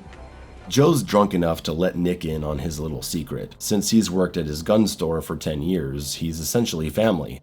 Nick gets the big tour of the shelter, a place that can support a party of 5 for 5 months. He's got medicine, well-pumped water, a massive generator, and an air filtration system. A highly secure fallout shelter built entirely in secret. Remember when I had the pool put in? Oh, that was my cover! I hired people from out of state. Nick has been let in on the big secret, and he's welcome to join them in the case of an emergency. Not his wife's sister, but his gun store buddy gets in. Joe shows off his retractable satellite system, raising it up to show him it can link to other survivors. The neighbors think it's part of some elaborate satellite TV. They turn on the TV and something serious is going on. Sounds like the world is about to fall into chaos. Defense Department sources confirm that the armed forces have been placed on red alert, with more on those alarming reports that many Russian cities are being evacuated. Joe calls his wife and tells her to pack up and come home immediately. The whole country's about to blow up. I want you here. Harry, every time there's a minor international crisis, you think we should barricade ourselves in the family tomb. She's not listening to him. He's obviously drunk. She says the kids are afraid of him. Suddenly, a blinding light shines through the windows and things catch fire. The bombs are dropping. He runs downstairs to safety and just barely makes it in. The door is shut and they can hear all the devastation happening above. This is really happening. Joe realizes that the satellite dish was still up. Nick didn't lower it because he has no idea how to work it. Bad news, they're totally cut off now. Nick is in shock, trying to get out and go home to his family. No, Nick, you can't go outside. Look at the radiation levels, everything's gone. Flash forward to 6 weeks later. Nick's playing solitaire, Joe's ironing clothes. They hear rumbling above, sounds like machines or vehicles. Nick thinks it's survivors, here to rescue them. Joe shuts him up because they could be savage criminals looking to rob them. If you'd have let them know we were here, they would have busted that door down and taken our food and killed us. 3 months later, the radiation hasn't gone down a bit. Joe's keeping fit, taking care of himself. Nick isn't looking so hot. 10 months later, the radiation is still high. Joe says they must have been hit really hard. Every city in the country must be gone. Nick accuses Joe of not even being sad about it. You know, Harry, deep down inside, I don't even think you give a damn. You love all this. Nick is close to giving up, and he just can't see Joe's view on things, being a hateful person and being excited about living in a wasteland. Their friendship has totally disintegrated at this point. And now all I have to do is to find the guts to choose how I want to die, and who I want to die with. You're hysterical, Gatland. I've had as much of your whining as I can take. When Joe turns his back, Nick is gone. He went outside, the fool. Later, at the door, Nick is back and he wants to come in. He verifies that everything truly is gone. He can't even see the sun. He's not allowed back in, though. He's contaminated. I'm sorry, Nick. It was your decision. Nick is to remain outside, a slow, horrible death awaiting him. After a long while of living alone, Joe says, "Screw it, I'm going out." He gets all dressed up like a soldier with no hazard suit or mask, and I guess he just marches out to die? I don't know. We get some close-up shots of the destruction outside. Not much, though. They must not have had any budget for this because it looks like absolute crap. Terminator 2's opening scene, this is not. Then we get the twist. The world is okay. People are here at the park, and it turns out there was no war. It was just a coincidence that there was an accident at the airbase, and a nuclear cruise missile accidentally detonated. The city was destroyed, and is now contained in a radiation-proof dome, which has become a national monument. Joe's family looks upon the dome, and I get the sense that Joan Allen is actually happy to see her husband dead. It's okay, I guess. Interesting premise that doesn't go anywhere exciting, likely due to the budget limitations. Definitely not one of the better episodes, despite the acting talent. I think the real disappointment comes from not seeing what's outside. I feel like Nick should have died halfway through, and then Joe goes outside and faces the aftermath. But again, I assume that's a budgetary thing. The disaster shots we did actually get were pretty weak. Episode 17, Private Channel. And I'm just getting sicker. Those crazy kids and their portable music players, right? Walking around in headphones, always banging drumsticks on everything, headbanging while they buy their plane tickets. That's how all teenagers are, right? This kid gets on the plane and the stewardess tells him to turn off the radio before they take flight. Excuse me, ma'am, I know you're not cool, but this is not a radio. A radio? What you see before you, madame. Kawazu 940. It features crystal lock tuning and 12 Mondo watts per channel of pure power. God, she's so square. I can't believe she didn't know that. I mean, it's got 12 Mondo watts per channel. 12 Mondo watts per channel. Finally, a man comes along and gets him to comply and take his feet off the seat. Then walks in the man who's going to sit next to him, and hey, it's Frank from Hellraiser. I mean, not Frank really, but you know what I'm saying, it's Frank. Frank sits down and our totally radical kid is rocking out, yeah. As they're flying through a thunderstorm, the kid goes to the bathroom to check his hair, of course. Some turbulence hits and he drops the radio into the water. A lightning strike shocks the radio, and now he's hearing a woman outside the door begging to get in. But when he opens it to tell her to calm down, she said she wasn't talking. I didn't say anything to you. Walking back to his seat, he starts hearing a girl studying biology. He sees her, but she isn't speaking. He can hear her thoughts. Kinda cute. Ratty shirt, though. Sitting down and seeing that Frank is in the bathroom, he gets curious and spies on his mind. Frank's got a bomb. The kid tells the stewardess and she accuses him of joking, saying he could be arrested for it. He pleads with her to tell the captain, but she shuts him down. I guess it's gonna be up to him to save the day. He continues his spying and Frank becomes suspicious. The kid offers to let Frank hear the radio, but he doesn't want to. The kid spies some more and learns that Frank lost his family in an airplane crash. He's here to get revenge on the airline. The kid tells Frank he doesn't have to do this. It won't bring his family back. I've got nothing left. They have to be more careful. And they have to pay for what they've done. Frank stands up and announces what he's gonna do, and the kid puts his headphones on him so Frank can hear all their thoughts. Hearing all their fear and their thoughts of family, he's overwhelmed by all the emotion and surrenders. Everyone walks away, trampling over the radio and breaking it. The plane lands and it's over. This episode, like many Twilight Zone episodes, does have a neat premise. Punk rock kid saves the day with his psychic radio. But there's nothing else going on here, and there's nothing to comment about. How about we just move on and follow this up with one of the best episodes of the season? Episode 18, Time and Teresa Golowitz. A musician we only know as Mr. Bluestone is working on his Broadway composition for an upcoming performance when he's confronted by the devil, played by the amazing Gene Barry, a man with one of the most incredible voices of all time. Fine song you're playing. Just what the second act needed.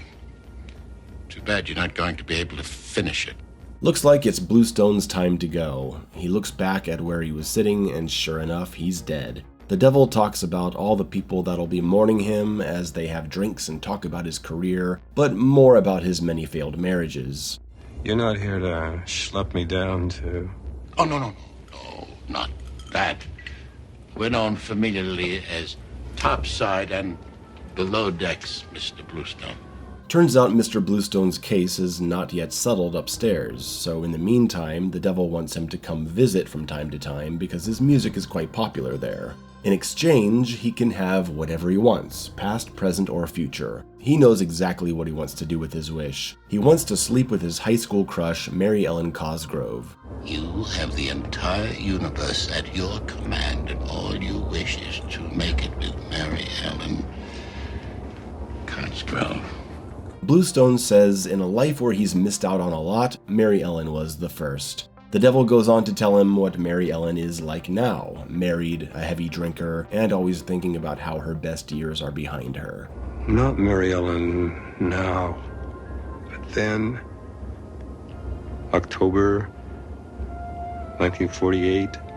He recalls a party at the beginning of senior year where he kissed her, but never again after that. He wants to correct that mistake.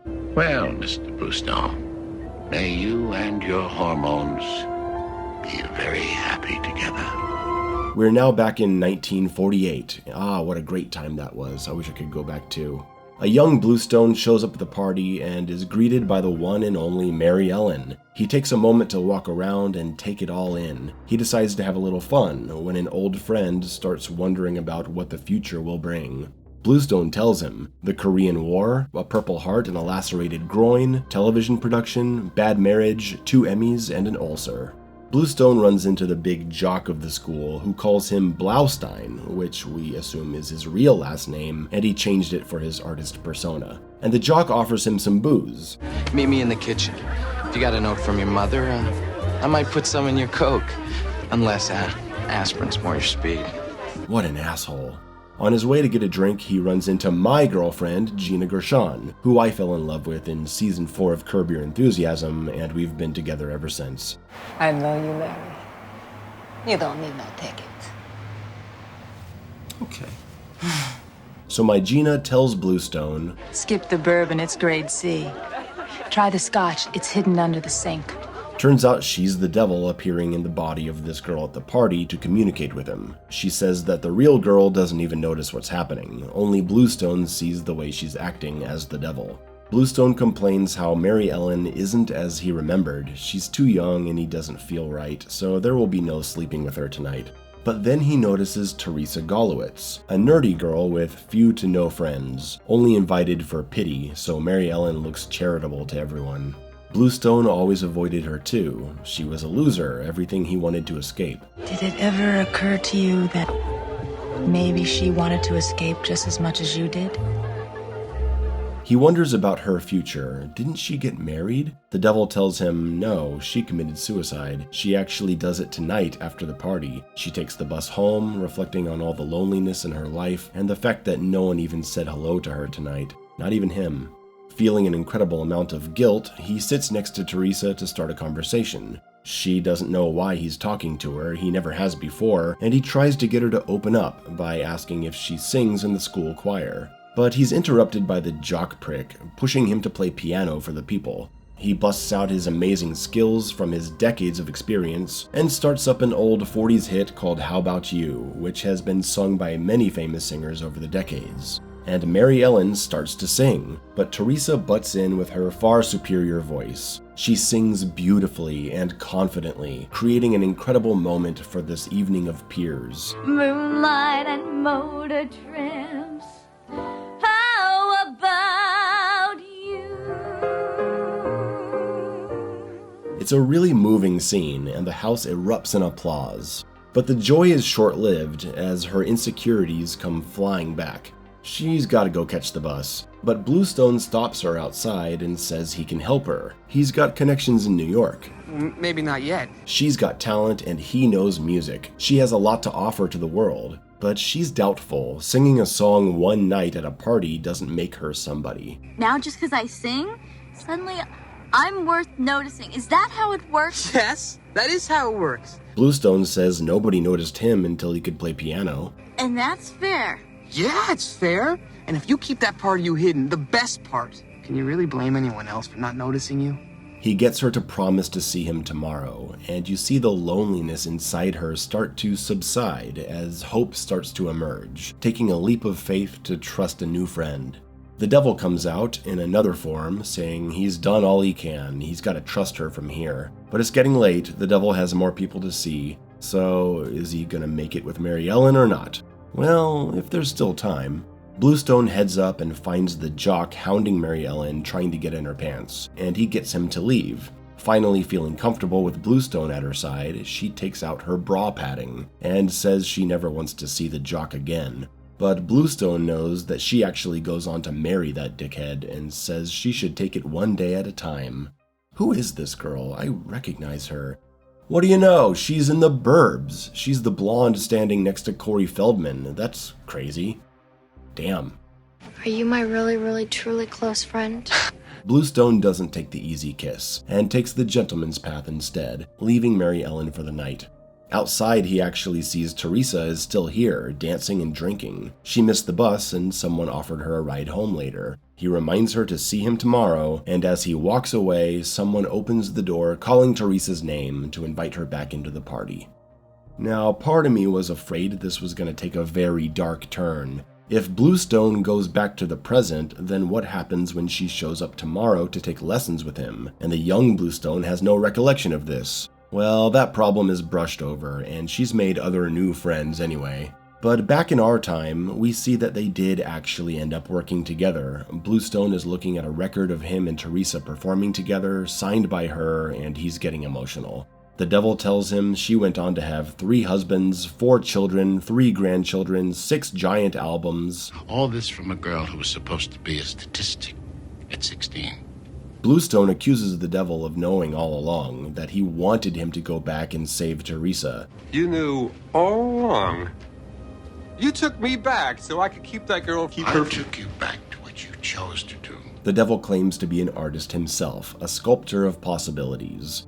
And what about Bluestone? Does he get to go upstairs? Oh, no. After meddling in God's plan, he's surely not welcome up there anymore. The devil tricked him. He wanted him all to himself.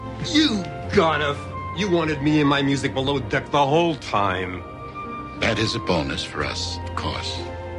Until his brother upstairs cools off, Bluestone will have to find a way to enjoy his time with the devil. He'll set him up in a nice place there, just spend a few years. Or he could set things back the way they were. But Bluestone doesn't want that. He doesn't want that for Teresa. He'll spend the time in hell and wait his turn. And they walk off together speaking about grand plans. Wilkes Booth keeps saying how he'd like to do a musical.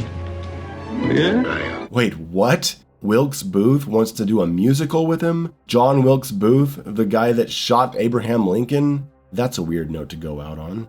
We fade to white as we hear one of Teresa's original songs, and we reflect on what a great episode that was. A solid emotional core to the story, a girl saved from tragedy, turning her life around, a man setting aside his selfish desires and choosing to help someone in need. Excellent performances from every single character, a huge emotional moment in the musical performance, my girlfriend looking fine. Thank you, Mayo. Welcome, baby. Yeah, I brought you a drink. I know you had a good drink. while you Thank you. That's great. This episode deserves a toast. To you, Time and Teresa Golowitz, you may not be my #1 favorite episode of the season, but you've got the biggest heart and deserve to be remembered amongst the greats.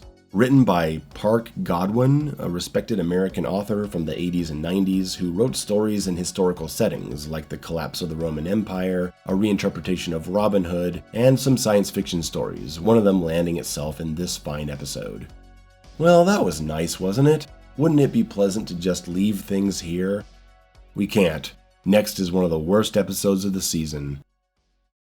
Episode 19, Voices in the Earth. I'm sorry, I just can't dive into something this shitty after talking about Time and Teresa Golowitz. These are space-traveling humans. I mean, obviously, look at their striped sweaters and suspenders. God, it's pathetic. They've come back to Earth 1,000 years after mankind had left it. Skip. The captain sees visions of people. Oh my god, that control board! Skip. He sees the ghosts of people again. They're the spirits of the people who were left behind. They have evolved into beings of pure energy. Skip. They take over the body of the captain and he starts sabotaging the ship. Mr. Belding's balding. Skip. They want to use his body to travel across the universe with them. All we want is to reclaim our future. You don't deserve a future. Any of you. You were the ones who made it that way. But you could have done something, every one of you, but you didn't. You changed the air in this building from methane to oxygen. That's a different matter. This is a small, controllable environment. We're talking about a planetary scale. And even if we could, we might lose our consciousness. You're still the same cowards who let this planet die, aren't you? I'll know that when my time comes, I can die with a hell of a lot more courage and dignity than you. Damn, dude, even the little girl? It's her fault too? Jesus. Skip. Suddenly they hear rain outside. The energy people transform themselves into all the elements and conditions the Earth needs. Life forms are back in the ocean. It's as if something is accelerating evolution somehow. I don't know how, but... The captain goes out to enjoy the rain and says they'll be back someday, and there's a little trace of the energy people on a rock. Next! Episode 20, A Song of the Younger World. Come on, guys, just 2 episodes left. Let's make them good. This guy Tanner works on a rich man's property, and he's in love with the man's daughter, Amy. They're in a clandestine romance because father's a crazy religious douchebag. Tanner likes cutting pieces of wolves out of books and putting them on a board for some reason. And now him and Amy are meeting in the bar to screw. They exchange pretty words, talking about dreams. She dreams of dark things, winds a-blowing, and strange sounds. She brought him a new book about wolves. I I know how you like stories about wolves. Oh, wolf mates for life, Amy. Did you know that? Tanner has a present for her, too, his mother's pendant. I don't want to lie to you, Amy. I don't ever want to lie. I picked it off a drunk in Chatham Square. But I never hurt no one, Amy. You gotta believe that. It's just the way on the streets. She's not gonna judge, she loves him. Tanner gets that sweet kiss and they lay down for the horizontal mambo. When, oh shit, look at that face! I have never seen a man more perfectly cast for old, crazy, abusive religious father. To me belongeth vengeance and restitution. I have taught you the scriptures, girl. I have prayed that you'd live by them. I hate you. He says if he sees Tanner again, he'll have him killed. As Amy cries in her room, the house servant sneaks in and offers to help. There, girl, it'll be all right. You're nothing but a broken down old bum. What could you do? God, Amy, that's not how you talk to someone trying to help you. He just wants you to have hope. I'm sorry for what I said. Tanner is also getting help from the servant, attending his fresh wounds after a good whipping. She spends her evenings in the library, poring over the books like she's searching for something. Tanner goes against the servant's warning and heads to the library to see her. I had to see you. I had to. I've missed you so much. Amy's idea is to escape into this old book that'll help them release their soul into another plane of existence. A patrol guard listens in from behind the door. Amy says if they look at the lines in the book, it'll reveal a door they can pass through to escape to a new free world. The guard comes in to inspect and Tanner hides. Amy looks at the book and spaces out, moving through the revealed door, seeing herself in the woods. But Daddy comes in and interrupts her. She turns and growls like a dog. Surely this won't go over well with a man of God. The book must be demonic. He burns the book, page by page, the servant watching from the side of the room. Tanner wakes up to the howl of a wolf. He heads over to the house to find Amy, and she's already outside waiting for him. I can hardly breathe without you. How can I live without you? Amy tells Tanner about the other world she saw, asking him to have faith in her. She gives a letter to the servant to give to Tanner later. She says she's gonna do something that makes her appear dead, but her spirit will be free. But Amy, if you seem dead, your father will think you are, and he'll try to bury you. Tanner comes in the next day to see her, and yeah, she looks dead. He's heartbroken. Poor Amy is gone. He thinks she left him. Oh my god, is Tanner gonna kill the old man? Yes, this is gonna be awesome. Grab one of those sticks, crack his skull open. Yes, he's grabbing the stick. That stick is going straight into that old balding head. But Dad hears him coming and stops the attack. God, Tanner, you suck. The guards come in and drag him down into, quote-unquote, the hole, his new home. Okay, this got dark. Tanner gets tied up in a restraint down in the basement, held prisoner behind bars, squiggling like a worm. The servant tells Tanner that Amy's not really dead. She's just moving to the other world, and he can show him how to do it. Dad is about to wield the Lord's sweet vengeance as the servant passes the paper to Wormboy over here. The servant tries to stop Dad from coming in, but he gets shot. There's just enough time for Tanner to visualize the door on the paper, and he transports himself into the other world. Dad sees this and walks away instead of firing at him. They're together, running free. Tanner and Amy are running free as a pair of wolves, just like Atreus and Angrboda. Great. Next episode. Episode 21, The Girl I Married. We're here, we finally made it. The last episode of this giant 2-season video experiment. Let's end on a high note, please. A lawyer named Ira is out to lunch with his partner, who pulls out a photo of a young woman that Ira left on the floor of his office. He wonders if Ira is having marital issues. He's seen him staring at this photo. But no, this is actually just an old picture of his wife Valerie. Later at home, Ira tells her about the funny mix-up. You didn't even recognize me? Well, come on, sweetheart. I mean, you were just a girl back then. Valerie is a little offended that Ira's partner didn't even recognize her. Is she really so old now? Is she not fun anymore? I was different. You were different. We were kids. Ira waxes nostalgically about when they were traveling around together in the van. He couldn't get enough of her. He was insatiable. Valerie has her own photo of Ira back then, too. Surely he couldn't go into court like that. It's time for bed, and Ira wants a little action tonight. I am still insatiable, you know. So take an appetite suppressant or something? Denied! Ira stays up for a while on the couch, longing to return to the glory days. When he finally heads upstairs, the Valerie in the photo disappears.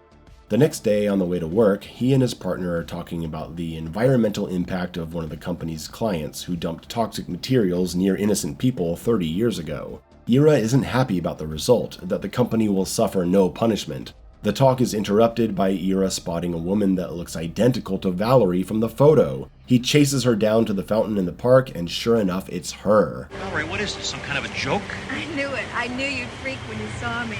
Don't you like what you see? Val, this isn't funny. You've been wanting me this way for a long time now, haven't you? Yeah, but Then quit fighting me. Ira and young Valerie collapse into the fountain and passionately make out. Ira can't believe what's happening. How does she look so young? Young Valerie tells him to call the office and ask for Valerie, and she is there. She answers the phone from her aerobics class, you know, it's the 80s, and Ira tells her he'll be home late tonight because of work. Ira, are you sure you're all right? You sound like you've had a stroke. It's a day of carefree, high-energy pleasure. He's so happy, but what's going on? She tells him that he wished so hard to be with the Valerie he married that she's here. Don't spoil it. Just talk to her. She wants to know what he's been doing with his life. It's great that he finally went into law. You did it. You're a public defender like you... Corporate counsel. Bummer. She can see that he's a sad man, and it looks like everyone's sold out. The 60s revolution died. He goes on to explain the intricacies of the world and how everything in the 80s is about yourself, not about the world. Valerie just wants to have some fun, maybe do some acid and paint the walls, but Ira says she's gotta grow up. You know, man, we used to laugh at people like you. Valerie walks into the bathroom and disappears, back into the photo. When he comes home that night, Ira was sure he heard someone laughing with his wife inside, but she nervously swears it was the TV. She's been on the couch reading this old spiritual book she used to immerse herself in when she was young. Valerie tells Ira she called his office and they said he never came in. He makes up another lie to cover himself, and she gives him that long look. That look you never want your significant other to give you. The "I'm going to give you a chance to tell me the truth right now because I know you're lying" look. It cuts right to the soul. On what we presume to be the next night, Ira is out with young Valerie at a 60s revival event downtown. He shows her how he can take money out of a bank machine in the wall, and the whole sequence is presented in a massively disorienting yellow grid, and it just keeps going and going, eventually taking us to a meditation practice where Ira is struggling to fold his legs and reach the Zen state. They go to the park and roll around in the grass, throwing the frisbee, and these yellow lines are still here, oh my god! Okay, no more lines, finally. They walk down the road and talk about how his life is so focused on money now. How could you need money so much that you gotta get it out of a machine at any time? Is he really happy? Because he doesn't look it. Young Valerie wants him to bring her home to old Valerie so she can welcome her into their lives. But Ira comes home to find her with another man. She's got her own young Ira. They're both on this crazy nostalgia trip, but Ira wants these two gone now. They don't want to go. They shouldn't have to. They're the ones who are free spirits, focused on life and love. What are you talking about? You are 18 years old. You don't know squat about life or love. Real love is commitment. This whole thing has shown the real Ira and Valerie that who they are now is what matters, and they belong together. Well, what if they're right, Ira? What if we really wasted our lives? I wasn't aware of the fact that our lives were over. The young couple disappears, the happy couple reconnects in a renewed relationship. She's gonna stop worrying so much about things, and he's gonna put in some time at that legal aid clinic to do some good for people. Maybe they could even have a baby. We zoom in on the photos neatly placed on the photo album as the ghosts disappear. And that's the final episode of the Twilight Zone Season 2, 1986. It's somewhere in the middle. I enjoy the heartwarming character arc, learning to love who you are and who you're with, not longing after the past, which you probably can't even keep up with anymore, making peace with who you are, but still deciding to make positive changes to stay a bit truer to who you were. It's nice, an acceptable quality story with a good message to finish the season. I don't know much about the behind-the-scenes drama at the network at the time, but I do know the series was facing cancellation and there was discontent over the project. There was one more season which I hear is pretty bad, however I will not be venturing into that anytime soon. It's been half a year of watching The Twilight Zone and examining it for these videos. I'm done! No more! I'm happy I did this though. I have discovered many great stories, some of which are new all-time favorites. To those of you who watched the entire first season video and now this second one, all the way to the end, what's wrong with you? No, I mean thank you. I hope you've enjoyed the journey, and I hope you're encouraged to watch The Twilight Zone yourself if you never have. I'm gonna head out now. I'm exhausted. Thank you again. Mayo out.